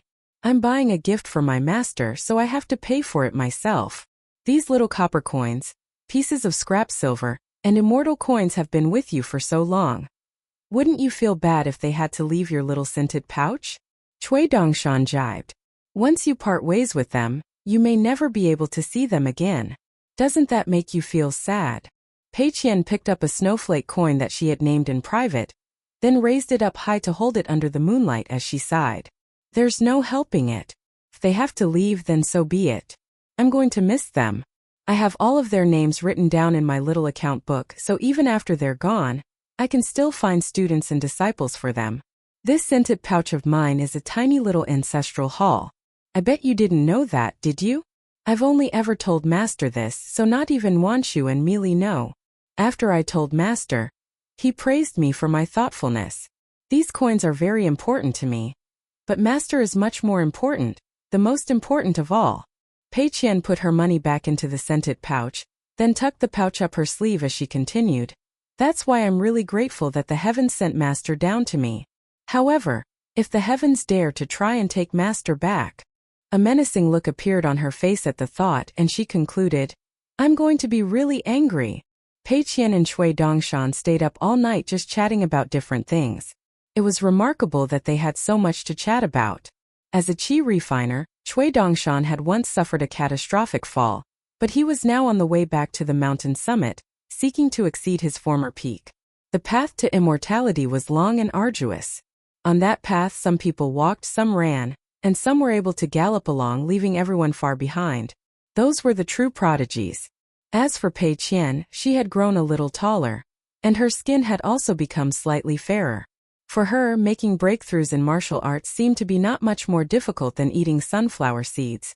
And even after staying up all night, she was still full of vigor and wasn't weary in the slightest. Cui Dongshan rose to his feet and began telling legends of an ancient deity who stood taller than all of the mountain ranges under the heavens. With their whip in hand, they were able to herd entire mountains like flocks of sheep. There was another deity who ran tirelessly, with the sun on their shoulder. Whenever they ran close to the human world, it would be high noon, and when they were far away it would turn to dusk. Pei Qian wasn't really paying any attention to these stories. To her, it was just more nonsensical rambling from Cui Dongshan. It wasn't her master talking, so it didn't really matter if she listened or paid attention. This was why Pei Qian actually really enjoyed chatting with Cui Dongshan. He seemed never to run out of nonsensical things to say and interesting stories to tell. Most importantly, everything that he said could simply go in one ear and out the other, and it didn't matter. Cui Dongshan never asked about her studies, and for that reason alone, Pei Qian much preferred speaking to him rather than Zhu Lian. He knew she always kept up with her daily transcriptions, yet he still made sure to ask her every day if she had completed them, which left her feeling very annoyed. If he had so much spare time on his hands to be constantly asking her about her studies, wouldn't his time be much better used in the kitchen, braising an extra pot of spring bamboo shoots with salt-cured meat, or cooking up an extra dish of water celery? Pei Qian couldn't help but drool at the thought of those delectable dishes. In addition to those two signature dishes, Zhu Lian's fried dried fish was also not to be missed. Prior to embarking on this journey, she had gone to the stream with Zhou Mili to catch an entire basket full of fish to fry. She brought the fish to Zhu Lian and personally supervised him in the kitchen, ordering him to put in 110% effort to make the best batch of fried dried fish possible. She was going to be taking the dish to her master on the Sword Qi Great Wall, so it had to be cooked to the highest of standards. In the end, she was satisfied only when Zhu Lian incorporated both the 6-step walking meditation and his monkey fist stance into the cooking process. Initially, Pei Qian wanted to bring more of their hometown delicacies with her to Stalactite Mountain, but she was worried that they would go bad during the journey. The first thing that she did after meeting up with Cui Dongshan at the Old Dragon City ferry station was to have him put the dish into his minimization treasure. In exchange for his services, Cui Dongshan requested compensation in the form of 10% of the dish. Pei Qian was able to convince Cui Dongshan to share his 10% cut of the dish with her, and the two of them were able to enjoy the scrumptious snack together. Pei Qian could see that Zhongqiu and Chao Qinglang were practically salivating as they watched, so she asked Zhongqiu if he would also like to enjoy the snack with them. However, he seemed too embarrassed to accept the offer, so he refused, and Pei Qian took that as a refusal from Chao Qinglang as well. It had to be said that Zhu Lian's cooking was impeccable. At times, Pei Qian felt rather sorry for him. After all, he couldn't help it that he was old and ugly. Thankfully, he had this one positive trait in the form of his cooking skills. Otherwise, he really would be completely devoid of redeeming qualities. However, this was hardly a respectable role, and over time people would begin looking down on him. Just like her master said, if you didn't possess any skills or traits that were worthy of respect, then even if you put on some new clothes and a tall hat, no one was going to be impressed. Perhaps they would praise you to your face, but in private, they would still refer to you as a joke. In contrast, people like farmers, shopkeepers, and dragon kiln workers made a living off their skills, so regardless of whether they were well off or not, at the very least they weren't going to be looked down on. Pei Qian was concerned that Zhu Lian would get too full of himself and become like Chan Lingjun. She was worried that Zhu Lian's ego would become overinflated after receiving some praise from the cultivators from nearby mountains, and thus she relayed those exact words from her master to Zhu Lian verbatim. Of course, she remembered what her master had told her about preaching to others, specifically that it wasn't enough just to preach the right principles. On top of that, the principles also had to be conveyed in the correct fashion, using the right tone and mentality while also ensuring that the atmosphere and timing were right. After some thought, Pei Qian decided to call upon her trusty right-hand guardian. Zhou Mili's job was simply to nod to everything that Pei Qian said, thereby lending credence to Pei Qian's principles. After hearing what she had to say, Zhu Lian told her that he had benefited immensely from her teachings and praised her for displaying maturity. Pei Qian could tell that Zhu Lian had taken her words to heart, and she was very pleased. Cui Dongshan began pacing back and forth, performing the 6-step walking meditation. Pei Qian was not impressed. In her eyes, his walking meditation was very wobbly and unstable, and he hadn't captured the essence of the walking meditation at all. However, he wasn't learning from her master, so it didn't matter. Otherwise, she would have been sure to reprimand him. Some things simply had to be done properly, and even the slightest lack of effort or attention was unacceptable. All of a sudden, Cui Dongshan stood on one leg as he joined his middle and index fingers, then pointed them at Pei Qian and yelled, "Stay still!" Pei Qian was instantly immobilized. However, her fist aura then rippled over her entire body, as if she were freeing herself from the effects of the immobilizing spell, then crossed her arms and scoffed. "You didn't think you would actually get me with such a pathetic little trick, did you?" Cui Dongshan put on a stunned expression as he stumbled back in shock and exclaimed in a trembling voice, "How? Who is your master? How are you able to resist my immobilizing spell? Why are you putting on this act when there's no one else around to see it?" Pei Qian scoffed with a roll of his eyes. "Let's save our energy for when there are actually other people around." Cui Dongshan dropped the act at Pei Qian's request, but argued, "Practice makes perfect. If we don't have regular rehearsals, how will we be able to put on a natural and convincing act when we actually have an audience? It's just like how your master and my teacher have been practicing the mountain-shaking fist for countless repetitions. Those are two entirely different things." Pei Qian scoffed. "Master told me that when out traveling the world, it's important to treat people with kindness and sincerity." Whenever Pei Qian brought up Chen Pingan, Cui Dongshan would immediately relent. If he were to argue against Chen Pingan's teachings, then he would be sure to receive a beating from Pei Qian. However, Pei Qian then lowered her voice and said, "Let's continue our rehearsal when those two aren't around. Master also told me that sincerity should only be reserved for good people, and that some trickery is required when dealing with nefarious individuals. By displaying weakness to the enemy, we can lull them into a false sense of complacency, and by putting on a strong facade, we can intimidate enemies into retreat and save ourselves a lot of trouble." Cui Dongshan nodded in agreement. Downtrodden Mountain didn't have much of anything else, but it certainly had a lot of principles. Early in the morning, Zhong Qiu and Chao Qinglang opened their windows almost at the exact same time, then began reading sagely scriptures, just as they did every day in an extremely consistent and predictable fashion. Pei Qian took a glance at them, then averted her gaze with a disdainful expression. Even though she was always expressing her disdain at Chao Qinglang's daily reading habit, she actually felt a little envious of him because when it came to this habit of reading, he was more like Chen Pingan than her. Even if she pretended to enjoy reading, it simply didn't work. She could never get as absorbed by the books as Chao Qinglang did, and she could never develop as close and harmonious a relationship with the characters in the sagely scriptures. Every time she tried to read, she felt as if she were trying to suck up to the books, only to be given the cold shoulder like an unwelcome guest. Not once did the books open the door to greet her with a smile, and it was an infuriating endeavor.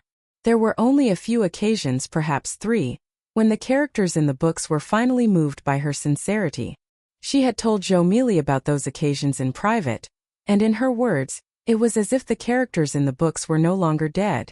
Instead, they had sprung out of their graves and come to life before her eyes. Zhou Mili had been terrified by this analogy, so Pei Qian had lent her a talisman to plaster to her head for reassurance. That very same night, Zhou Mili moved the entire prized collection of novels to Nuanshu's room. She lamented to Nuanshu that she felt sorry for these books, as they were unable to move on their own, so she had to do the moving for them. Nuanshu had been very perplexed, but she didn't say anything and simply looked after the novels for Zhou Mili. Pei Qian had heard a rather interesting analogy from her master. Everyone had their own book. Some people had spent their entire lives writing their book, and they enjoyed opening it to show others. The book would be filled with sprawling passages detailing their greatest feats and finest qualities, but there would be nothing in the book about treating others with kindness. In contrast, for some others, their books never explicitly expressed how kind they were, yet the pages were filled with kindness. In the warmer months, their books would be filled with sunshine and flowers, and even the winter months wouldn't be so cold and unforgiving. Having known Nuanshu for quite some time, Pei Qian felt like her book didn't contain the word refusal. Of the 3 occasions when reading had felt different for Pei Qian, one occasion came during her travels with Chen Pingan, while the other 2 arose when she was making transcriptions right after training under Cui Chang. On the latter 2 occasions, she was so exhausted that she couldn't even hold on to her brush, so she had to tie it to her arm with a strip of cloth. Her mind had felt extremely foggy and heavy, and she had to force herself to stay awake in order to complete her transcriptions for the day. In her half-asleep state, The characters on the pages began to move like fish in water, or soldiers moving into formation. She had told Chen Pingan about this quite some time ago, and he didn't say anything at the time, so she didn't think much of it, simply believing that this was something that all those who read regularly experienced at one point or another. If her master were to find out that she had only experienced this phenomenon thrice, then he would surely reprimand her for not being sufficiently devoted to her reading. If that were to happen, she would almost definitely take a knuckle to the head, which wouldn't hurt but would certainly be embarrassing. Thus, Pei Qian decided there and then that she would never speak of this matter again unless her master specifically asked her about it. "What's your cultivation base right now?" Pei Qian suddenly asked in a quiet voice. It's a real pain trying to chat with Chao Qinglang. It seemed to me like all he did was read every day, and he wasn't focusing much of his time and effort on cultivation, so I gave him some advice last time out of the kindness of my heart. I told him that he, and I are all students and disciples of my master. I've inherited my master's fist and sword techniques, while you're already at the sea observation tier, so it simply won't do for Chao Qinglang to be lagging behind at the abode tier. Just because master isn't always around to instruct him in his cultivation doesn't give him an excuse to fall behind like this, right? Chao Qinglang tells me that he'll work hard, but I don't think he's actually taken my advice to heart. Having said that, I'm not going to tell master about this. Otherwise, master will think that I'm badmouthing Chao Qinglang, and that'll only paint me in a negative light. By the way, you are at the sea observation tier now, right? Nope, Cui Dongshan replied with a shake of his head. Pei Qian struck the palm of her hand with her fist in frustration, then asked, "Then surely you must be at the abode tier. Don't tell me you haven't even reached the middle 5 tiers. Forget it. Even if you're not there yet, it doesn't really matter. You're constantly busy traveling from place to place all the time, so it's understandable that you've fallen behind in your cultivation. If worst comes to worst, I'll just have to go speak to Chao Qinglang again and tell him that you're actually not at the sea observation tier. However, that's all I'm going to say to him. I'm closer with you than I am with him, so I'll do my best not to make you look bad." "How kind and thoughtful you are, senior sister," Cui Dongshan exclaimed with a wide grin. "Be serious," Pei Qian reprimanded. Even though Pei Qian was no longer a little girl in Cui Dongshan's eyes, she was still just a child in terms of height and maturity. However, at the same time, she possessed unique talents that allowed her to see things differently from others, and as a result, she had a deep and profound understanding of certain things that definitely weren't normal for someone her age. This was why Cui Dongshan had cautioned her earlier against allowing her fists to become so fast that they outsped her thoughts. He was encouraging her to be like her master and think things through more thoroughly, at the cost of losing some speed in her fists. Perhaps in the beginning, it would feel very awkward and cause a regression in her martial arts ability, but it was all for the goal of being able to someday throw the fastest of punches and face the world and her master with a clear conscience. There were many principles that could only be taught to Pei Qian by Chen Pingan, but there were also some other things that could only be conveyed to her by people outside of Chen Pingan. The process had to be gentle and subtle in order to ensure that her mental state wasn't bogged down by excessively grand and abstract principles. In reality, Zhongqiu and Chao Qinglang were aiming to achieve the same objective through their studies and their travels. Why was it that everyone was willing to be so careful and thoughtful with how they treated Pei Qian? Ultimately, it was because Chen Pingan cared so much about her. Aside from that, another important reason was that Pei Qian's actions and the changes that she had displayed over time made her worthy of everyone's high hopes and expectations. On Downtrodden Mountain, everyone was her Dao mentor or Dao guardian. However, the future Downtrodden Mountain may not be so harmonious. More and more names were going to be added to the genealogical records, and with more people there was almost certainly going to be more trouble and conflict.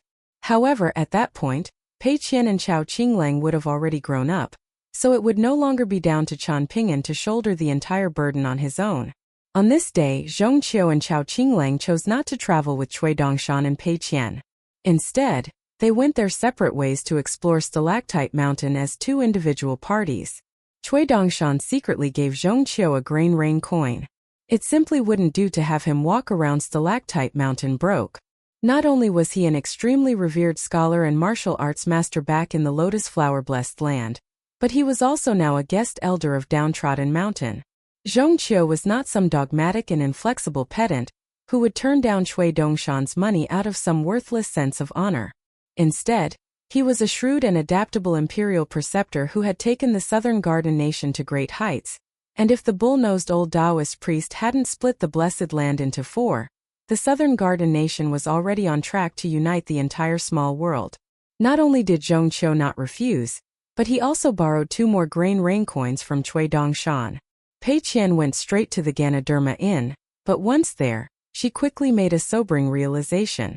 There was no lack of fine treasures in the Ganoderma Inn, and she liked almost everything that she saw, but there wasn't even a single thing that she could afford. They explored every single corner of every level of the Ganoderma Inn, and they still couldn't find anything that fell within her budget. However, even as she walked out of the Ganoderma Inn in disappointment, she didn't try to borrow money from Cui Dongshan, nor did he offer to lend her any. From there, the two of them made their way to a street at the foot of the Milu Cliff, one that was lined with shops.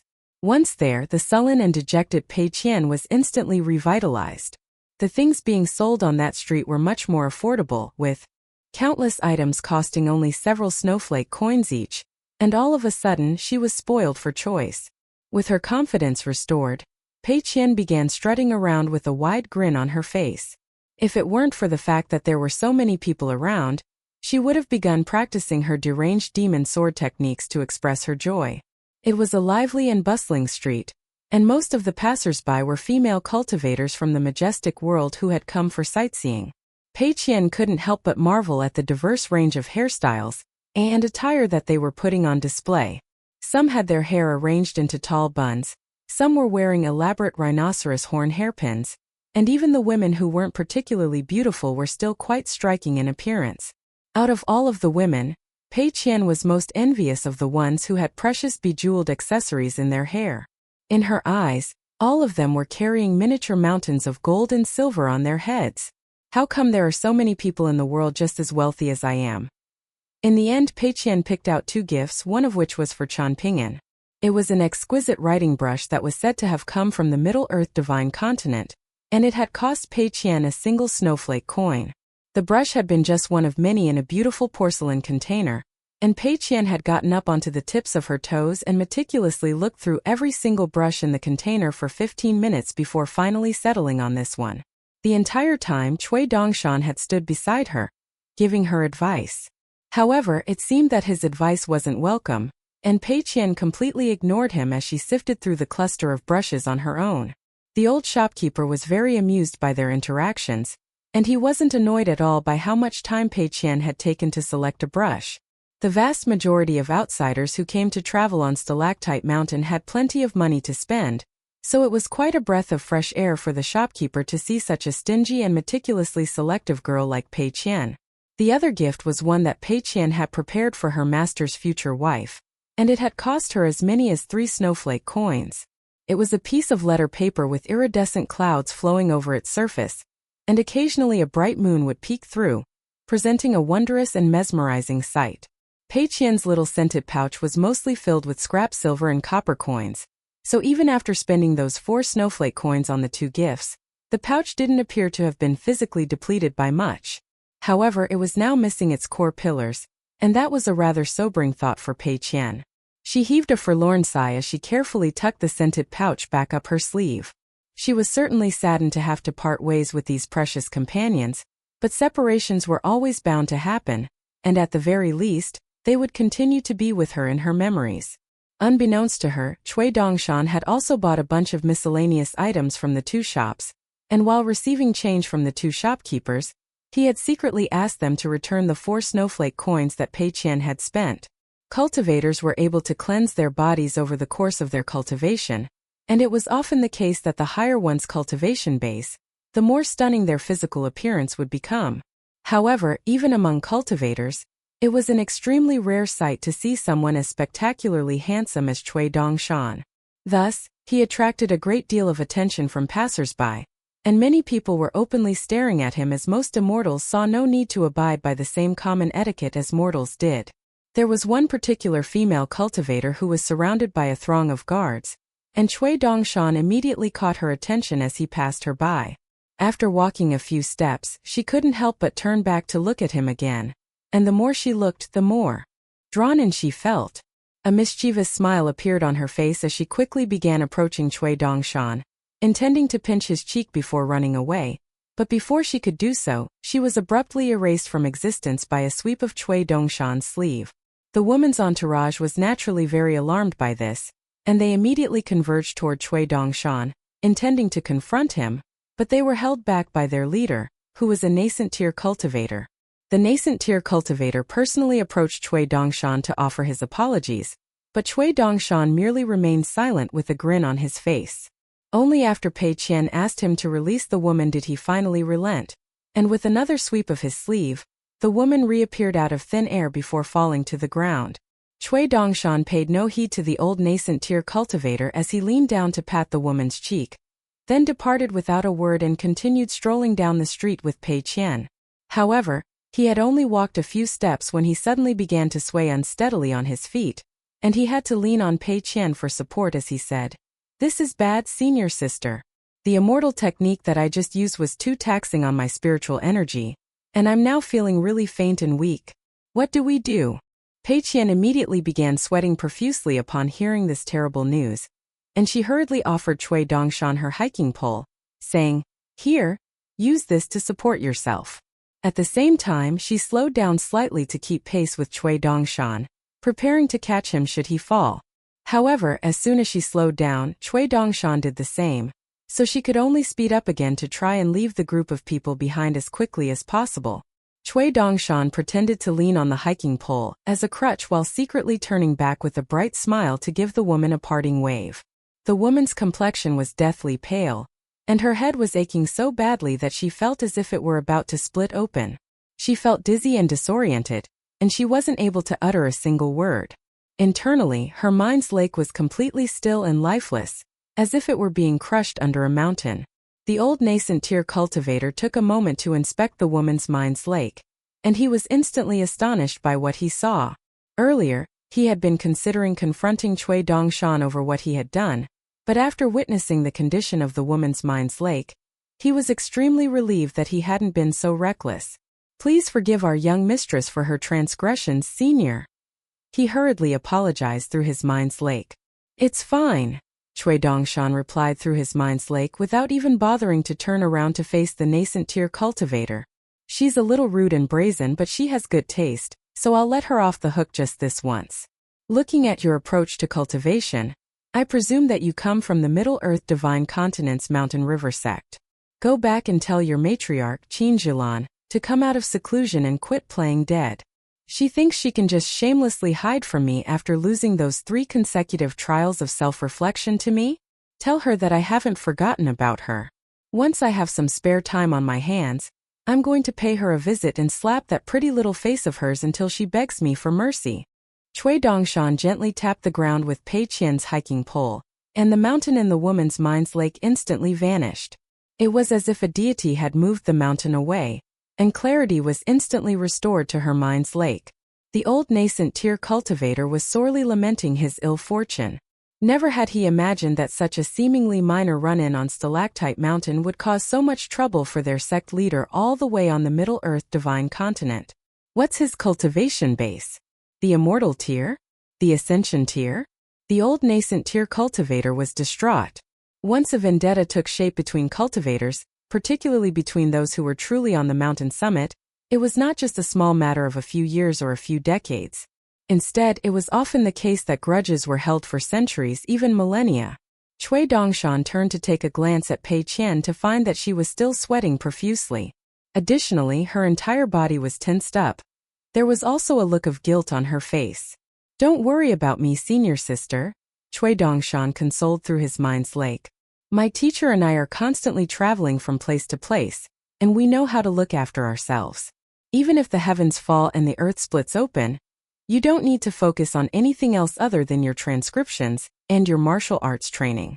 Pei Qian was in rather low spirits, and she condensed her voice into a line as she replied, "But I'm my master's first ever disciple. As the senior sister, it's only right that I look after Nwanshu and little Mealy. Otherwise, what am I even training martial arts for? Just to show off." "What's wrong with showing off?" Cui Dongshan asked with a smile. "But I've traveled to so many places with Master, And he's never shown off, Pei Qian argued. Master wants you to walk your own path, one that has more joy and flair, Cui Dongshan said with a smile. As long as you don't do anything morally reprehensible, why not be free and true to yourself? Go and show off and amaze people. Have all of the bystanders cheering at the top of their lungs and saying things like, "My goodness! I've never seen such incredible fist and sword techniques." This young heroine was clearly taught by an exceptional master. Pei Qian's mood was instantly lifted by this encouraging thought. However, she then thought of the sword chi Great Wall, and a concerned look appeared on her face as she sighed. I've heard that there are countless swordsmen on the sword chi Great Wall. Aren't swordsmen supposed to be the most powerful chi refiners under the heavens? What if they pick on an outsider like Master? Master's fist and sword techniques are unmatched, but he's all on his own. What if all of the swordsmen gang up on him by the thousands with a few dozen sword immortals hidden among them? Even Master won't be able to beat them all. Cui Dongshan didn't know how to respond. He couldn't think of anyone capable of taking on thousands of swordsmen and dozens of sword immortals at once. However, it was a good habit for her to always first consider the worst possible situation under all circumstances, and it was likely a habit that she had picked up from her master. After that minor ordeal at the foot of the Milu cliff, Pei Qian made up an excuse and insisted on returning to the Stork Inn with Cui Dongshan. She told him that she had grown weary of walking. She claimed that the mountain paths on Stalactite Mountain were too difficult to traverse, and that she was in need of rest.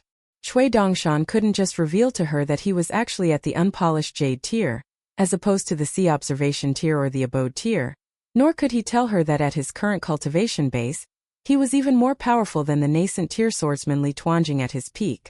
Even if he did reveal this to her, she wouldn't believe him anyway.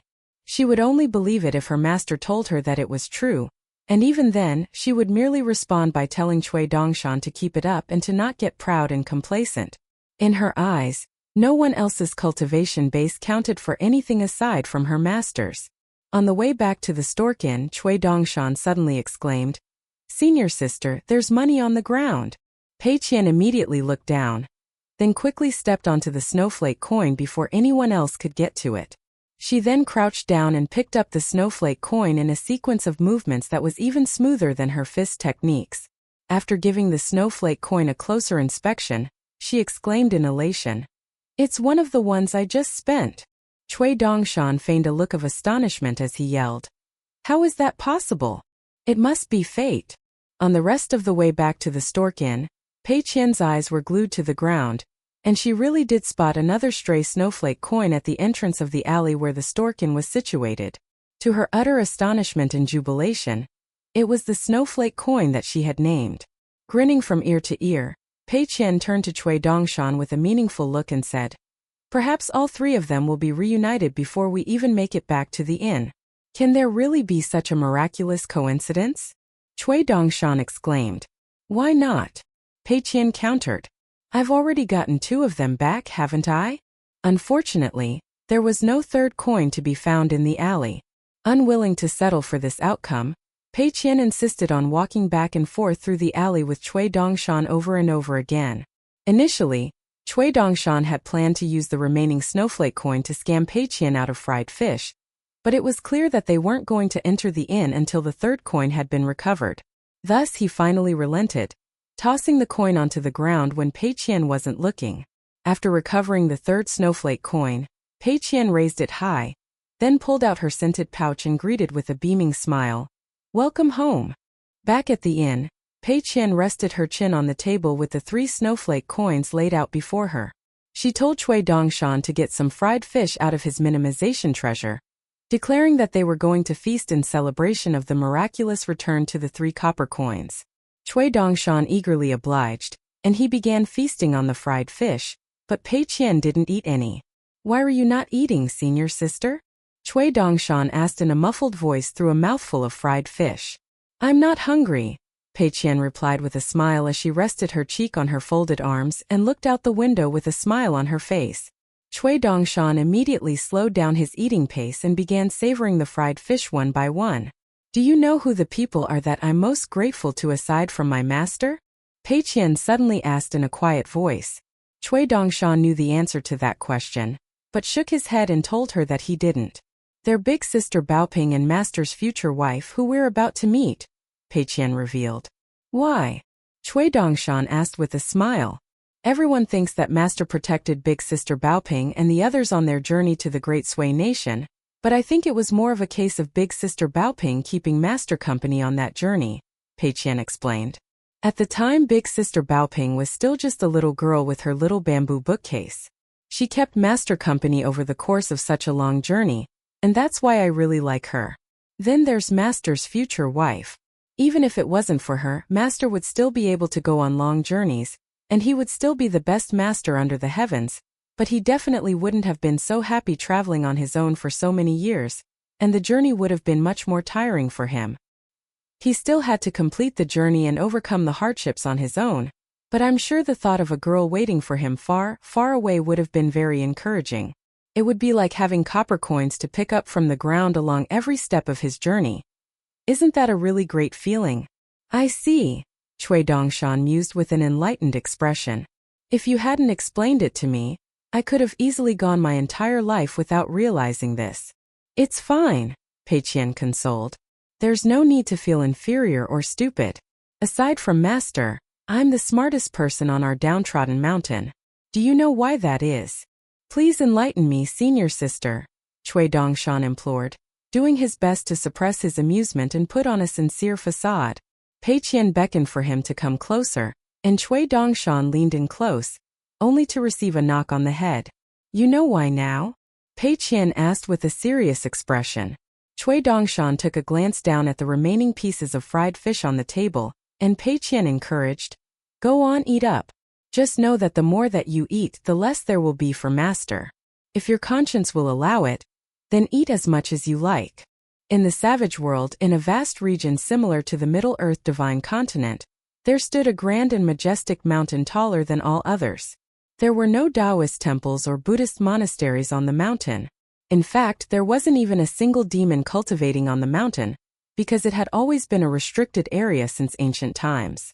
For the past 10,000 years, only cultivators of the upper 5 tiers had been entitled to climb to the mountain summit to pay their respects. On this day, an emaciated, gray-robed old man who resembled a bag of skin and bones was scaling the mountain with a new disciple of his to meet himself. As they scaled the mountain together, the old man held the child's tender hand with one of his own, while his other sleeve was flapping in an unbridled fashion amid the strong wind. The gray-robed man turned his gaze in a certain direction, and there, in the extremely far distance, was a blind old man who was still using puppets clad in golden armor to move mountains. "Is there about to be another war?" the child asked. The old man nodded and replied, "I haven't been around, so there's only been a bunch of play fights for the past 10,000 years. I'm sure Chan Qingdu has been laughing at me all this time." On the Sword Qi Great Wall, business was thriving for all of the betting stations in the lead-up to the second sparring match between a certain pair of young Vajrabadi tier martial artists. To everyone, the outcome of the sparring match was already a foregone conclusion. While Chen Pingan's character was rather dubious, his fist techniques were very much passable. On this day, Yu Juanfu was standing atop the city walls, her fist intent flowing throughout her body like a coursing river. Standing several dozen meters away from her was Chen Pingan.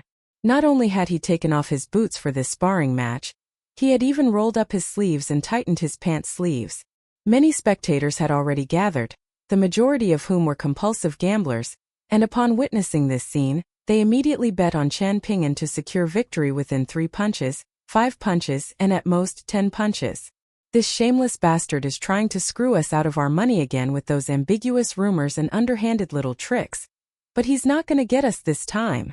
Ultimately, he's still too young and naive." At the stroke of dawn, Cui Dongshan's group arrived at the gate on Stalactite Mountain, and with just a few steps, they would be able to walk into another world. "Please pardon my intrusion, but may I ask who it was that has granted us access to the Sword Qi Great Wall? And will we encounter any problems on the way back?" Zhong Qiu asked. "It was the owner of the Spring Banner Inn, Sword Immortal Xiao Yunyan," Cui Dongshan replied in a candid fashion. "It was just a small favor that I was able to secure through a monetary payment. Not something for you to worry about." Of course, Zhong Qiu didn't believe him. There were countless people who wanted to give Xiao Yunyan money, but that was far easier said than done. However, seeing as Cui Dongshan had assured him that this wasn't something for him to worry about, Zhongqiu didn't ask any further questions. Given that they were currently both members of Downtrodden Mountain's ancestral hall, Zhongqiu hoped that Cui Dongshan would be candid and forthcoming with him if he required his assistance. Not only did Zhongqiu not really know what to make of Cui Dongshan, but he could tell that Zhu Lian, Zhang Dafeng, and Wei Bo were also very careful around him. The reason for this was very simple. Cui Dongshan was an extremely calculating person, and one would be a fool to approach him carelessly. As an imperial preceptor, Zhongqiu had seen countless people, and had become an exceptional judge of character. He could even see clearly into the heart of someone like Yu Zheni. Yet when it came to this white-robed young boy who spent all day playing around with Pei Qian, Zhongqiu's instincts told him it would be best not to examine him too closely. The gatekeeper was the little Taoist priest who was on par in seniority with the great heavenly lord on Stalactite Mountain. At this moment, the little Taoist priest wasn't reading as he normally did. Instead, he was looking directly at Cui Dongshan's group, making no effort to hide it. He raised 3 questions to the group, one each to Zhongqiu and Cui Dongshan, while Chao Qinglang and Pei Qian were posed the same question. The question directed at Zhongqiu was, "Would you like to go to the incense offering tower to try your luck? If you can get a stick of incense to ignite, then you'll be able to join my faction, and perhaps in the future we'll even be referring to one another as junior and senior brothers. However, I can't guarantee that you'll be granted a lofty rank in seniority right away. That's something that I feel like I must make clear in advance. For the average cultivator of the majestic world, this would have been seen as a fated opportunity of epic proportions." The question posed to Pei Qian and Chao Qinglang was, "Who is your master?" As for what he asked Cui Dongshan, it was very simple and concise. "Who are you?" Zhongqiu smiled as he condensed his voice into a line and replied, "I am honored that you think so highly of me, senior, but I am a Confucian and half a pure martial artist, and I have no intention of dabbling in cultivation." Chao Qinglang remained calm and composed as he replied through his mind's lake, "The identity of my master in the majestic world is an important secret of mine, one that I cannot tell. Please forgive me, senior." Neither of these answers was particularly unexpected, and the little Taoist priest merely nodded in response. Even though he had been denied on both accounts, he wasn't bothered in the slightest. Serving as a gatekeeper on Stalactite Mountain was a very boring role, and he simply wanted to find some surprises to entertain himself. As opposed to answering the little Taoist priest's question, Pei Qian looked up at the sky and pretended not to have heard anything. However, at the same time, she began inching her way toward Cui Dongshan before ducking behind him for cover, much to the little Taoist priest's amusement.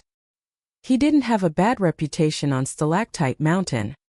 He never used his power and status to oppress others, and even when he did use his powers, it was only ever in the form of some minor mystical techniques. Cui Dongshan's answer had the little Taoist priest feeling rather speechless. Instead of condensing his voice into a line or communicating through his mind's lake, Cui Dongshan merely answered aloud, "I'm Dongshan." The little Taoist priest had no interest in speaking to them any further, so he lowered his head to continue reading, and the gate beside him opened on its own. As the group made their way toward the gate, Pei Qian made sure to remain as far away from the little Taoist priest as possible. As Cui Dongshan stepped forward, she immediately began walking forward as well while sticking to his left-hand side, as if the little Taoist priest wouldn't be able to see her as long as she couldn't see him. After boarding the intercontinental ship in Old Dragon City, Cui Dongshan had only given Pei Qian one piece of cautionary advice. If you meet an unfathomable figure, don't look at them, walk around them, and try not to have anything to do with them. Pei Qian asked him what type of people qualified as unfathomable figures, to which Cui Dongshan replied that all those whose minds' lakes were enshrouded in cloud and mist were unfathomable figures. He told her that if she were to encounter someone like this, she could pretend to be blind like Chan Lingjun and mute like Zhou Mili. Upon setting foot on the Sword Qi Great Wall, Zhongqiu felt a slight hitch in his breath, but he quickly grew accustomed to the new environment. There existed a significant distinction between a far-roaming tier martial artist from the lotus flower-blessed land and one from the majestic world. For Zhongqiu, the position of imperial preceptor was one that came with a heavy burden. Once the lotus flower-blessed land became the lotus root-blessed land, He was no longer bound by the limitations of the Great Tao, and the burden of serving as imperial preceptor had also been lifted from his shoulders, placing him in a much better mental state. Even before he arrived on Downtrodden Mountain, he was already a completely different person from the Zhongqiu of old. During those 10 years, he naturally made a breakthrough to the Vajrabhati tier without much effort, and after being blessed with a fated opportunity, he made yet another breakthrough. It seemed like he had simply been very fortunate, but in reality, he was only now beginning to fulfill his full potential. Out of everyone in the group, Chao Qinglang was the one faring the worst. His complexion had turned slightly pale, and he was making a different hand seal with each hand to help stabilize his soul. This was a method taught to him by Mr. Liu. Pei Qian was able to regain her composure faster than Chao Qinglang, and for that, she was very pleased with herself. She took a glance at Chao Qinglang, and she couldn't help but feel concerned for his future as a qi refiner. Earlier, Cui Dongshan had said to her through his mind's lake, "I'm going to have some fun with that little guy. Make sure you don't go overboard," Pei Qian cautioned. Cui Dongshan was the last one in the group to walk through the gate, and as he did so, he leaned back and craned his neck as if he were trying to see what book the little Taoist priest was reading. "I have a certain junior nephew on Stalactite Mountain who doesn't take too kindly to flood dragons," the little Taoist priest mused with a smile. At this point, Cui Dongshan had already vanished into the gate, but he suddenly stepped back out again and asked, "What did you just say?" The little Taoist priest was very much taken aback, and his brows furrowed slightly as he turned to Cui Dongshan and asked, "What's your cultivation base? Would you believe me if I told you I'm at the Ascension tier?" Cui Dongshan asked with a toothy grin. The little Taoist priest shook his head. "Then why did you even bother to ask me?" Cui Dongshan challenged. "Would you believe me if I told you I was at the nascent tier, or the unpolished jade tier? Are you trusting my words? Or are you trusting your own judgment? How am I supposed to know if you're believing in yourself, or believing in your preconceived notion of me? How am I supposed to believe which version of you believes?" The little Taoist priest was gobsmacked. "Is there something wrong with you?" "So what if there is?" Cui Dongshan countered. "What if what's actually wrong is the great Tao itself and not you or me? What would you do then? Will taking medicine help?" The little Taoist priest was completely speechless. "First you ask if there's something wrong with me, yet now you're at a loss for words when I ask you if taking medicine will help? I think there may be something wrong with you." Cui Dongshan scoffed. "Do you have a death wish?" the little Taoist priest asked. "How can we repay heaven and earth for giving birth to us? Ultimately, the only way we can repay the world is through death," Cui Dongshan said with a serious expression. The little Taoist priest closed his book, preparing to drag Cui Dongshan back onto Stalactite Mountain before administering a beating. That way, Cui Dongshan would be forced to reveal his cultivation base. However, before he could stand up, Cui Dongshan had already fled. Moments later, he leaned back out of the gate again with a wide grin and said, "I suggest you don't bother reading that novel to the end. In the beginning, it's a story full of romance and affection. But in the end, the love-struck scholar dies, and the woman simply got over him and married someone else before having a bunch of children. Isn't that infuriating? That's not even the end of it. What's most infuriating of all is that the scholar reincarnates as the son of the woman's son. I'd almost call that ending brilliant if it didn't have me so furious." The little Taoist priest gently exhaled, then put on a fake smile and said, "Come, let's have a good chat." Once again, Cui Dongshan fled at the first sign of danger. Following his departure, the disgruntled little Taoist priest quickly flipped through the novel to the end, but to his utter astonishment, he discovered that it was a classic happy ending completely unlike what Cui Dongshan had just described. Cui Dongshan returned once again and said, "Oh, by the way, I forgot to tell you this, but you're reading a version of the books that's been edited by shady publishers in order to drive up sales. The original, unedited book doesn't have such a happy ending, but as you can probably imagine, it wasn't selling many copies because everyone found the ending too difficult to stomach. You don't believe me? The copy that you have now is a reprint from the Liu clan's Jade Mountain publishing house on the Flowing Dawn continent, right? I can't believe you were so absorbed by a version of the book that doesn't even count as a fine or rare edition. There's a particular edition out there from unspecified origins that contains extra graphic scenes between the woman and the scholar, And I'd say that's the best edition of them all. If you have the money to spare, then you have to get your hands on one. Do you have a copy of that? The little Taoist priest asked. Of course not. Cui Dongshan scoffed. Why would I, a mighty middle 5 tiers cultivator, bother to go around collecting different editions of these worthless romance novels? The little Taoist priest heaved a forlorn sigh as he tucked the book away, feeling like he never wanted to see it again. It seems that my junior nephew wasn't able to gauge your cultivation base, he remarked. I suggest you advise him to stop trying, Cui Dongshan said. If he makes a habit out of looking into people that he shouldn't, then he's going to end up dead someday. You think anyone can travel back and forth between Stalactite Mountain and the Sword Chi Great Wall as they please? Surely you know better than that. The little Taoist priest finally stood up, and despite his tiny stature, his presence was no less daunting than a mighty mountain. Cui Dongshan gave him a parting wave and said, Don't try to wait for me to come back out, and definitely don't try to send anyone after me on the Sword Chi Great Wall. My powers are terrifying even to myself, and I have nothing but pity for those who end up on the receiving end of my almighty immortal techniques. The little Taoist priest was really tempted to break the rules and go to the Sword Chi Great Wall to pluck Cui Dongshan back to Stalactite Mountain, but the cold voice of the great heavenly lord situated on the summit of Lone Peak suddenly rang out in his mind's lake. Let him go. The little Taoist priest turned to the figure on the mountain's summit with a cold gaze and asked, Are you going to bring up the rules to stop me? Is that going to work? The great heavenly lord sneered. All of the rules were made by me, and you've never had any respect for them. I know better than to try to use the rules to restrict you. Instead, I'm simply going to stop you by force. The little Taoist priest was furious and began pacing back and forth in frustration.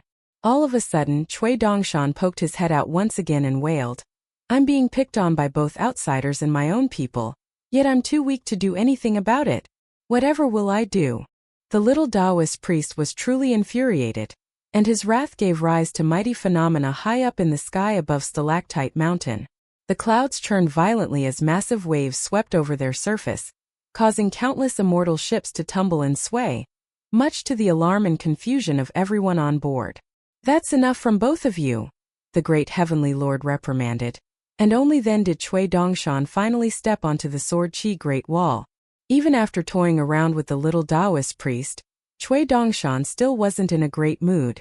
The little Taoist priest's powers weren't all that noteworthy, but he was connected to some very powerful people, one of whom held an extremely lofty status in the White Jade capital, someone that Cui Dongshan had harbored gripes toward for many years. However, there was nothing that Cui Dongshan could do for now except to bide his time and wait, and that was a rather frustrating thought for him. He then thought of Cui Chan's current cultivation base, and that only soured his mood even further. Pei Qian could see that he was in rather low spirits, and a concerned look appeared on her face as she asked, Did he beat you up because you annoyed him too much? Cui Dongshan shook his head in response, and he was in such a foul mood that he didn't even have the heart to joke around with Pei Qian. What's wrong? Pei Qian asked in a quiet voice. Tell me what happened. If I can help you, then I will, and even if I can't, I can at least support you. I'm just really happy at the thought of being able to see my teacher soon, Cui Dongshan said with a smile. I'm glad that you're happy, but make sure you rein it in a little, Pei Qian said with a serious expression. Don't let all of your happiness come out at once. Instead, you have to save some joy from today for tomorrow, the day after tomorrow, and the day after that. That way, if you feel sad someday, you'll have some happiness saved up to lift your mood. Cui Dongshan smiled once again, and this time it was a genuine smile. This was his first time coming to the Sword Chi Great Wall, and he had heard that Suyu was currently residing atop the city wall. First he spends all that time out at sea and now he's wasting his time here. Can't he just do something useful for once? It was a rather sobering thought that he once had a junior brother like Suyu. All of a sudden Cui Dongshan's eyes narrowed slightly and he yelled, Let's go straight to the top of the city wall. There's something really fun going on over there right now. No. We have to go and see Master first. Pei Qian snapped. But that's exactly where my teacher is right now, and by the looks of it, he's about to fight someone, Cui Dongshan said. Pei Qian stomped her foot in frustration as she wailed. What's wrong with the people here? All of them are picking on Master just because he's an outsider. Driven by her concern for Chen Pingan, she immediately launched herself toward the city walls like a speeding arrow. Cui Dongshan pulled a paper talisman out of his sleeve in a sneaky fashion, then turned to an elderly Taoist nun from the Taoist saber room with a smile as he explained, "I borrowed this from someone else. I'm actually very poor." A talismanic boat appeared out of thin air, and Cui Dongshan leaned against the railing as he yelled down at Pei Qian. "What you doing down there, senior sister?" Pei Qian was very much taken aback by the sight of the talismanic boat, and she was surprised that Cui Dongshan was able to afford one. She sprang high up into the air before gently dropping down onto the boat, and as they drew closer to the top of the city wall, she pulled out a yellow paper talisman. However, after some contemplation, she ultimately tucked it back up her sleeve. "Master's over there, so I have nothing to be afraid of. If Master sees me with a talisman on my head, I'll only receive a knuckle to the head, and it won't be too bad. But if Master's future wife sees me like that and develops a bad first impression of me, then I'm screwed." Cui Dongshan was sitting on the railing at the head of the boat, and with his large sleeves flapping around him, he looked like he could fit right in with the white clouds in the sky. Down below were countless swordsmen stretching as far as the eye could see. These are the most powerful qi refiners under the heavens. Pei Qian only dared to poke the top half of her head above the railing, and she had her arms over her head to protect herself as she scoured the city wall below with wide and attentive eyes, searching for her master. Her deranged demon sword techniques were still just a little bit lacking, so she had decided not to show them off here. "There's no hurry. Once Master gives me the little donkey that he promised me, I can go out and travel the world with Li Huai and the others, then save up some money to buy a good sword. I also have to fight by show a few times as well, so I have plenty of time." On top of the city wall, all of the gamblers had fallen into a stunned silence. Previously, Aoyang had been the scummiest person they had ever seen, but Chen Pingan had completely outdone him. The ones who had bet on Chen Pingan to win with just a single punch had lost. Those who had bet on 3 or 5 punches had also lost, as had the ones betting on 5 to 10 punches, and even those who had bet on the battle ending within 100 punches had also lost everything. However, the bookmakers were also furious for some reason. There were a handful of people who had bet on Chen Pingan securing victory over Yu Zhuanfu after 100 punches, and while there weren't many of them, all of them had placed extremely massive bets. At the very least, the bookmakers running the betting station stood to profit back when Aoyang was around, but with Chen Pingan running the show, the gamblers and bookmakers were all getting screwed over. This entire time, Chen Pingan hadn't thrown a single punch, choosing to passively take all of Yu Zhuanfu's hits instead, and at this point, she had already thrown well over 100 punches. If it weren't for the fact that all of the gamblers and bookmakers present were absolutely furious at Chen Pingan, they would have had to begrudgingly admit that watching him in battle was truly a sight for sore eyes, even though he was only passively defending. In the face of Yu Zhuanfu's relentless pressure, his composure never wavered, and he looked just as graceful as any sword immortal. "But I'm here to make money. No matter how good you look, it still doesn't change the fact that you've screwed everyone over. Give me back my money, damn it." One of the many swordsmen who had lost his money began trying to rally his fellow victims, proposing, "After this fight, let's find an opportunity to throw Chen Pingan into a rucksack and give him a beating." "You think that's gonna work?" Someone sighed in resignation. "Given how cunning and slippery he is, we could be the ones who end up in that rucksack. If you ask me, it's much more foolproof if we all pool together some funds to hire a sword immortal to teach him a lesson. I heard sword immortal Tao Wen recently had a falling out with the second shopkeeper because he wasn't getting a fair cut of the money or something like that," someone mused. "On top of that, Tao Wen is renowned for not making any alliances, so how about we pay him to do the job? I think it's going to be difficult to convince any other sword immortal to do it, given that the second shopkeeper has Zui Yu as his senior brother. No immortal tier sword immortal will agree to do it, while a nascent tier swordsman may not have what it takes to get the job done, so we have to recruit the services of an unpolished jade tier sword immortal," someone else mused. "Tao Wen is a very forthright and scrupulous unpolished jade tier sword immortal, so I'm sure he wouldn't have any ties to someone as shameless as the second shopkeeper. He's the perfect candidate for the job. He's also constantly short on money, so I'm sure he won't charge us too much either. What if Tao Wen is secretly in cahoots with the second shopkeeper? If we pay him, only for him to reveal our plan to the second shopkeeper. Then all of our money will go to waste. More and more people were beginning to contribute ideas to the discussion, determined to give Chen Pingan his comeuppance. How about Sword Immortal Yuan Qingshu of the Southern World Continent then? The Southern World Continent is the territory of the Second Sage's branch, while the second shopkeeper is a disciple of the scholarly sage, so surely there's some bad blood there. Wouldn't that be a more reliable option than Tao Wen? I don't know about Yuan Qingshu, but I think Gao Kuei is a good candidate. He's on very good terms with Pang Yuanji, so he must be keen to get back at the second shopkeeper as well.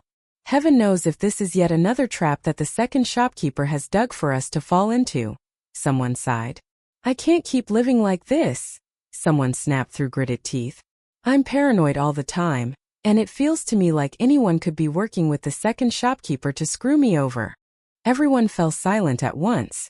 Funnily enough, at least half of the people who had given suggestions and ideas were secretly working with the second shopkeeper, so this sentiment of paranoia was certainly not unfounded. Atop the city wall, Chen Pingan continued to evade Yu Zhuanfu's punches in an unhurried manner, only blocking the blows that he was unable to evade.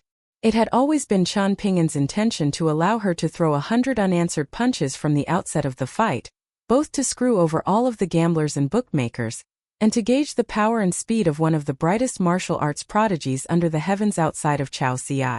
At the same time, he was also carefully examining his own fist intent to see if there were any holes that had to be addressed. Whenever Yu Zhuanfu no longer hit her true prowess and displayed the full extent of her speed and power, that would be when Chen Pingan began to retaliate, and he would be sure to do so with the utmost force and swiftness. On the Sword Qi Great Wall, one could act without qualms, and that benefited both Chen Pingan's fists and his mental state. This sparring match against Yu Zhuanfu was a little different from his sparring matches against Qishou and Pang Yuanji, as he had been forced to plan and scheme extensively in order to manipulate the outcomes of the latter two sparring matches. He had to ensure victory, but he also had to make sure that his victory wasn't by too large a margin. When it came to a fellow martial artist like Yu Zhuanfu, there was no need for such considerations. Just as Nalin Yeshing had said, even Chen Pingan himself was curious about just how fast his fists could be if he were to go all out against a worthy opponent, so this was a perfect opportunity for him to test his power. A talismanic boat flew onto the scene like an agile fish gliding through water, standing out like a sore thumb among the throngs of swordsmen hovering up in the sky. In the end, it drew to a halt no more than several dozen meters away from the top of the city wall, where it had a clear view of the two sparring martial artists. Upon catching a glimpse of her master, all of Pei Qian's fear instantly evaporated, and she sat down on the railing of the talismanic boat beside Cui Dongshan with her hiking pole placed across her lap. As she watched the unfolding sparring match, a complex mix of emotions began to well up in her heart. This was the first time she had ever seen her master like this. She couldn't recall any previous occasion where she had seen her master so thoroughly enjoying himself. For once, his brows were unfurrowed, and in the heat of battle, he really was just a pure martial artist. It was only in this moment that he was truly himself, and it was a rather bittersweet sight for Pei Qian. She gently placed her fists down onto her hiking pole, and her eyes were glowing with the radiance of the sun and the moon. A faint smile appeared on Cui Dongshan's face, and faint ripples were emanating from his sleeves to conceal the phenomenon of Pei Qian's glowing eyes. Not far away from the talismanic boat was an old swordsman standing atop a huge sword, and there were a bunch of children standing behind him. He's going to lose, one of the children lamented. His opponent has already thrown so many punches, yet he hasn't retaliated at all. All the other children chimed in agreement. They had all come here with immense excitement to see the vastly renowned second shopkeeper in action. Yet they were all thoroughly disappointed by his passive display. At this point he was considered half a native of the Sword Qi Great Wall, so it would be embarrassing for everyone if he were to lose to a martial artist from the Middle-earth Divine Continent in this fashion. The old swordsman remained silent as he continued to spectate with a composed smile, comforted by the fact that he clearly wasn't the only one to have lost money. Judging from the furious looks on everyone's faces, it was clear that he was just one of many victims. One of the children turned his gaze to Pei Qian on the strange little boat, and he called out, "Hey, who are you? I don't think I've ever seen you before." I'm my master's disciple, Pei Qian replied in a timid fashion. Of course you're your master's disciple, that's how that works. The boy scoffed with a roll of his eyes. Who's your master then? Pei Qian hesitated momentarily, following which a vibrant smile suddenly appeared on her face and she replied, My master is the one who's going to win this fight. Oh, so you're Yu Zhuanfu's disciple, the boy scoffed disdainfully, and he quickly lost interest in her. Pei Qian was rather taken aback. Are all of the kids on the Sword Qi Great Wall this stupid? He doesn't seem any smarter than Bai Shou at all. The thought of Bai Shou immediately had Pei Qian scouring her surroundings, but there were too many people around, and she wasn't able to find him. After a brief search, she quickly returned her attention to the battle at hand, eager to continue watching her master in action. It looks like master has made many enemies on the Sword Qi Great Wall. They must all be envious of him. High up above the city wall, some sword immortals who were standing above the clouds leaned in with attentive eyes, sensing that something was about to happen. Shortly thereafter, the Earth Immortal swordsmen also sensed the same thing. As for the rest of the spectating swordsmen, they were still completely in the dark, oblivious to the fact that the battle was soon about to reach its conclusion. Yu Zhuanfu pushed off against the ground, and only after she had vanished from the spot did a resounding boom ring out from beneath her feet in a belated fashion. All of a sudden, her speed reached unprecedented heights, and in the blink of an eye, she had already arrived before Chen Pingan, who had withstood 331 of her punches thus far without retaliation. She struck Chen Pingan in the chest with her knee, then threw a punch straight into his forehead, sending his head snapping back upon impact. However, instead of pressing her advantage, she used the force of the impact between her fist and Chen Pingan's forehead to launch herself backward in retreat, instantly springing back over 100 feet away. She knew that Chen Pingan was too formidable an opponent to take down in a single offensive burst, so her intention from the very beginning was to take a slow and steady approach. Chen Pingan was in no hurry, and she was even more patient. Her goal was to build up tiny advantages over time, and if she could successfully land a dozen more of those punches, then the momentum would begin to shift in her favor. Once she built up enough momentum, victory would be within her grasp. Yu Zhuanfu's feet had only just made contact with the ground when her entire body jolted violently. In the blink of an eye, Chen Pingan had returned the favor, striking her with a punch to the head that sent her flying. As she flew back through the air, she instinctively knew that she had to change directions in order to evade the second, even more forceful punch that was inevitably coming her way. However, even though she had taken evasive measures in a timely fashion, Chen Pingan was already there waiting for her, as if he had predicted her movements. This was an extremely familiar sensation for Yu Zhuanfu, but also one that was completely alien. Chao Ci was also always seemingly able to predict her movements and intercept her with unerring accuracy, but he never lashed out. However, Chen Pingan was not so merciful, and with an almighty punch, he pummeled her head straight down into the ground. Her face was instantly reduced to a bloody mess, but her eyes remained calm as she pushed off against the ground with her elbow to launch herself sideways.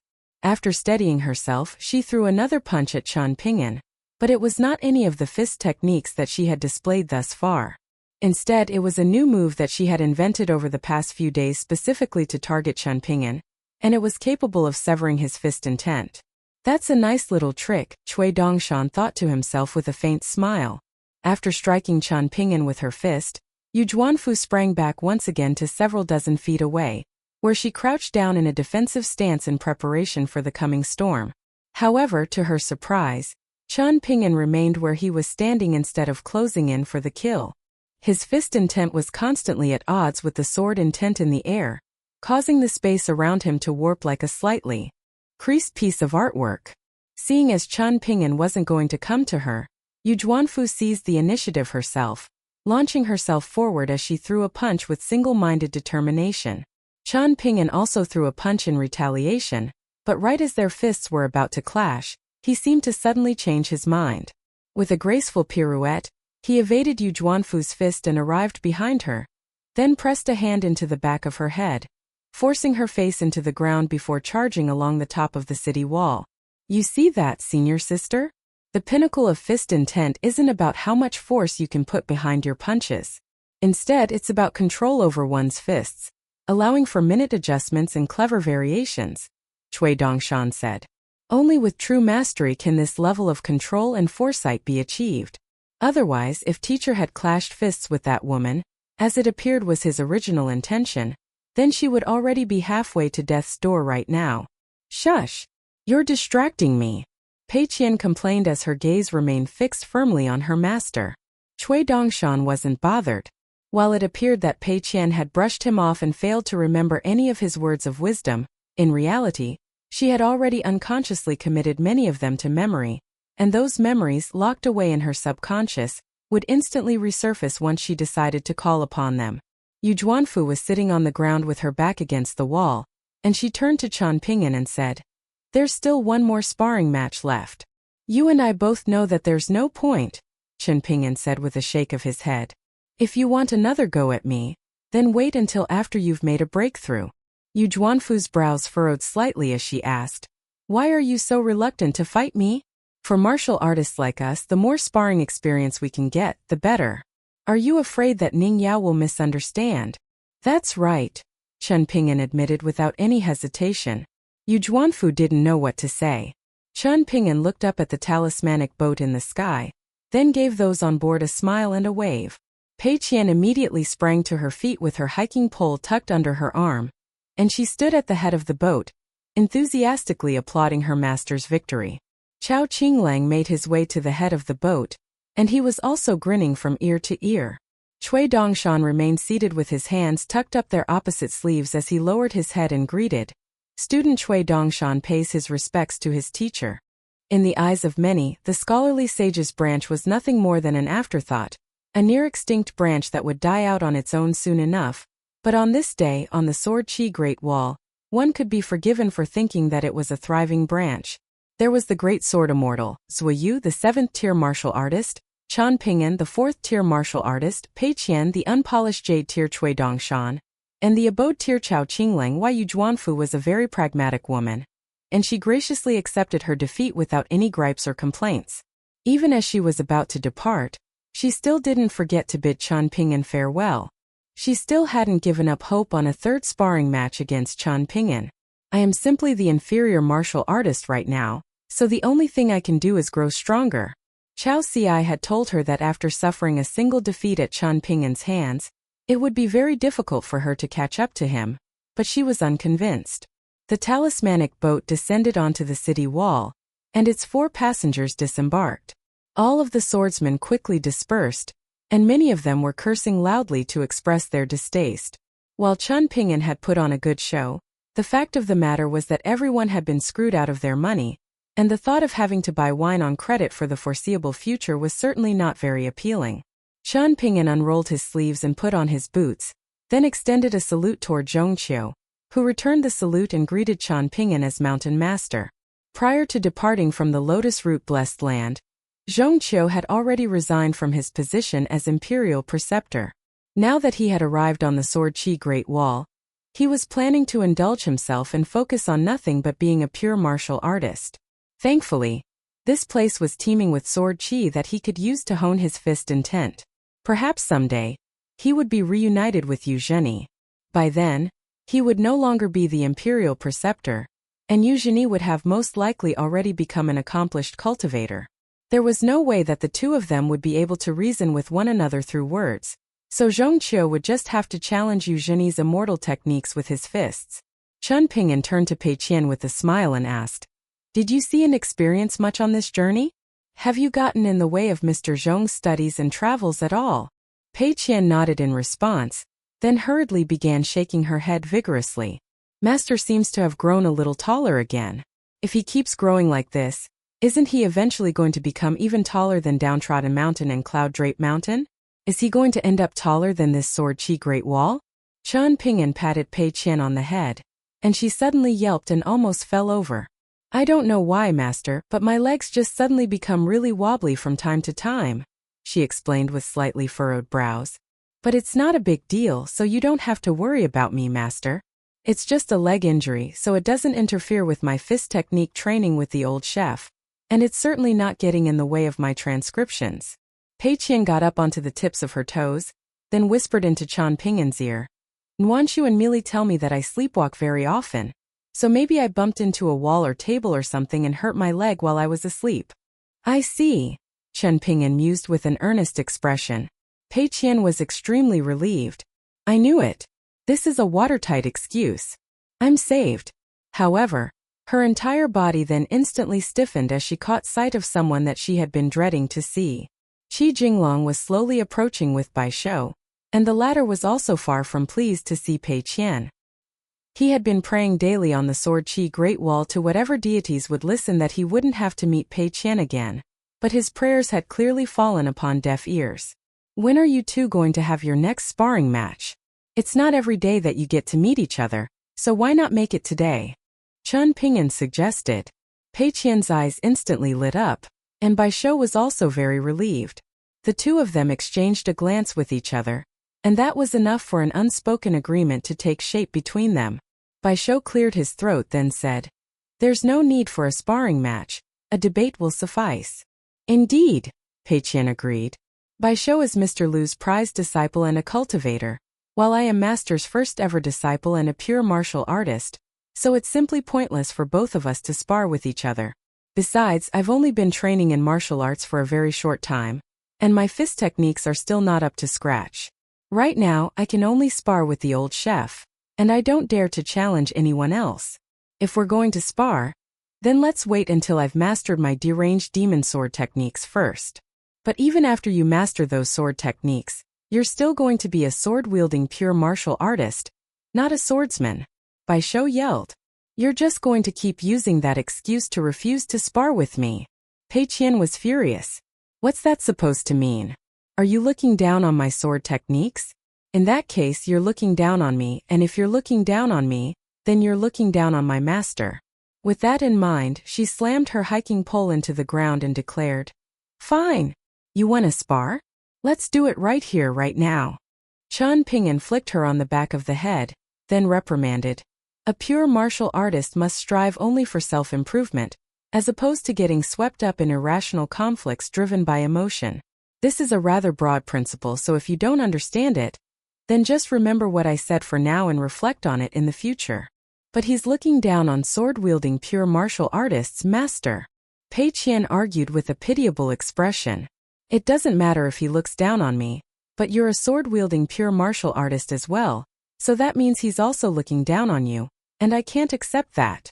Bai Shou was completely bewildered by the mental leaps that Pei Qian had taken to reach this conclusion, and he was struck by the urge to slap himself. Pei Qian's fist intent began to flow like a turbulent river, as if countless calm, flowing streams had abruptly come together to form a mighty waterfall crashing down from the heavens. What do you think you're doing? Chen Pingan asked as he raised an eyebrow. Pei Qian's fist intent instantly dissipated as she lowered her head in a sullen manner.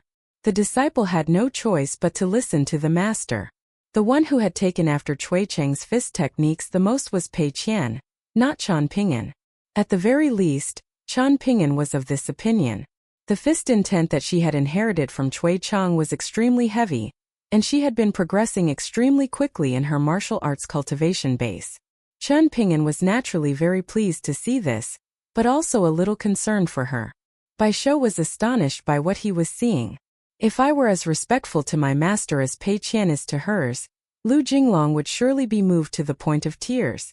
Bai Shou is a friend of ours, Chen Pingan said with a serious expression. I don't care if you play around with him from time to time, but you can't issue such a serious challenge to him just because he said some things that weren't to your liking. What if you're out traveling the world in the future, and you overhear someone speaking badly of Downtrodden Mountain and me? Are you going to immediately resort to violence? If you grow accustomed to conveying your principles through your fists instead of your words, then you're eventually going to land yourself in trouble. There are countless formidable cultivators and martial artists under the heavens.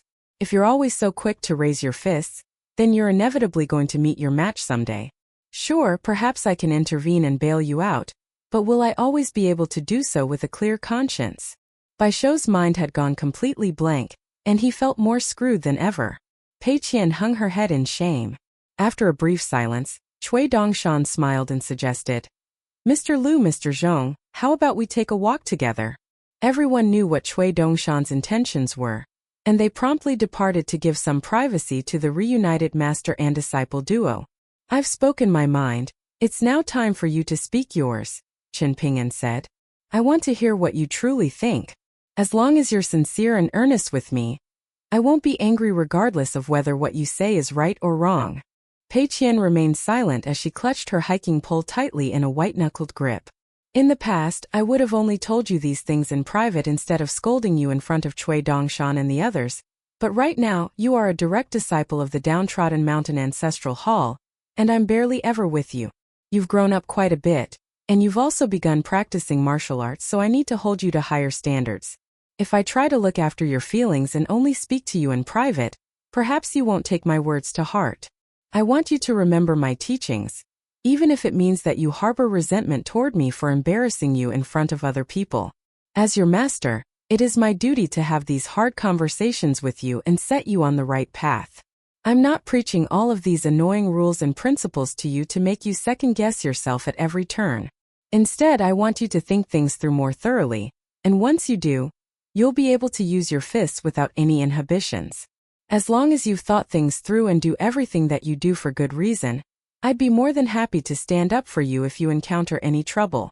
After all, as your master, I have an obligation to also be your Tao guardian.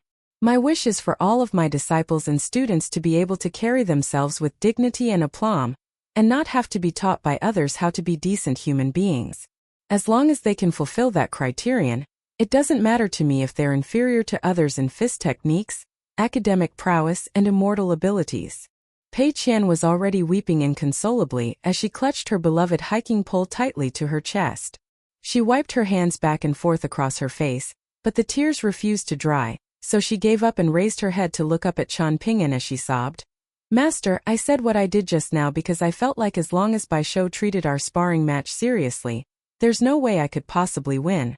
However, I really was very angry at him, so even if I had no chance at victory, I had to challenge him nevertheless. I am Master's first ever disciple, and I won't allow him to look down on you. I see, Chen Pingan mused as he scratched his head. In that case I was wrong. I apologize. Chen Pingan leaned down as he spoke to wipe the tears from Pei Qian's eyes. Pei Qian was a little embarrassed by the tears and snot flowing down her face, and she hurriedly turned away. By the time she turned back to face Chen Pingan, a vibrant smile had already appeared on her face. How could you possibly be wrong, Master?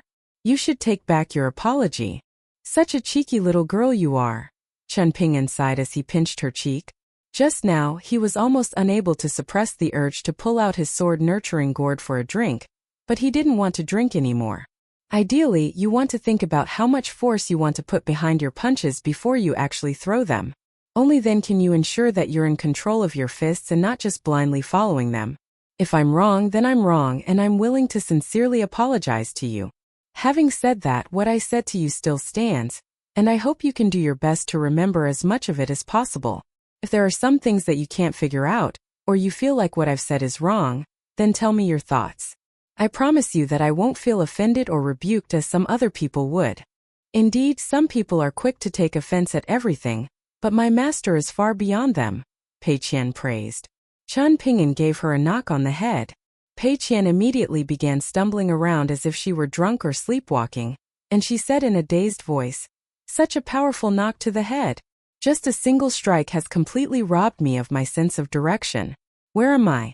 Is this downtrodden mountain? Who could be capable of delivering such an almighty blow? How incredibly fortunate would someone be if they could have such a mighty master? If someone could have the honor of being their first ever disciple, they would surely be the most blessed person under the heavens." Chen Pingan removed his sword-nurturing gourd from his waist before taking a sip of wine, and he refrained from giving her another knock on the head. Perhaps in a few more years, once Pei Qian grew up into a young woman, even as her master, it would no longer be appropriate for him to knock her on the head like a child anymore. And that was a rather sobering thought for him. With that in mind, Chen Pingan gave Pei Qian another knock on the head, and she didn't dare to fool around any longer. She reached up to rub her head while walking alongside Chen Pingan, then smiled and said, "Master, I read in a book that someone who has their head stroked by an immortal will attain unmatched wisdom. What if I suddenly become enlightened after all these knocks to the head? If that happens, I'll have to simultaneously train fist techniques, sword techniques, and immortal techniques while also making transcriptions and looking after the business on Dragon Riding Alley. It'll be too much for me to do all at once. For cultivators, it seems like aptitude is the only important factor, so it can feel like it's just a matter of luck, but in reality, it's the most mentally demanding, Chen Pingan said with a smile. Those who possess insufficient mental fortitude can master all of the immortal techniques under the heavens, but their foundation will still be as unstable as a drifting lily pad. Pei Qian nodded vigorously as she replied, Master, your cultivation base as a cultivator is still not that high for now, but you already possess the foresight of at least an ascension tier cultivator. How do you know that? Are you already at the ascension tier? Chen Pingan asked with a smile. The height of my cultivation base has nothing to do with this, Pei Qian said. Besides, right now, I'm standing atop the tallest city walls under the heavens, so the words that I speak right now will also be loftier as a result. What nonsense are you spouting now? Chen Pingan sighed before taking a sip of wine. All of a sudden, he smiled and said, If we measure up from the ground, then these walls are probably the tallest under the heavens, but if we're talking about absolute height irrespective of whether we're measuring from the ground or not, then the White Jade capital on the Middle-earth Divine Continent might be a bit taller. As for exactly how tall the heavenly world's White Jade capital is, there are no records of its height in books, and I haven't had a chance to ask anyone, so it's hard to say whether it's taller than the Sword Qi Great Wall or not. If I get the chance, I'll go and see it for myself. Is this the White Jade capital that the one in the capital of the Great Li Empire is meant to be a replica of? Pei Qian asked. Why would you go there, Master? It's really far away. I heard from the Big White Goose that it's not somewhere that you can just visit and explore as you please, like Stalactite Mountain or the Sword Qi Great Wall. The Big White Goose told me that he once had the chance to go to the heavenly world through his own abilities, but I don't believe him. How could he possibly have already been there when his teacher hasn't gone there yet? I keep telling him that he needs to stop bragging and that it's a bad habit, but he won't listen to me, so please talk to him about it when you get the chance. Can you tell me why you want to go somewhere so far away, Master? I heard that the White Jade capital is full of Taoist priests and Taoist nuns, so it's going to be really boring for you if you go there on your own without me by your side. It's not like I'm going there for sightseeing, Chen Pingan chuckled. Are you going there to look for someone then? Pei Qian asked. I guess you can say that, Chen Pingan replied with a nod. Who is so insolent that they're making you go look for them?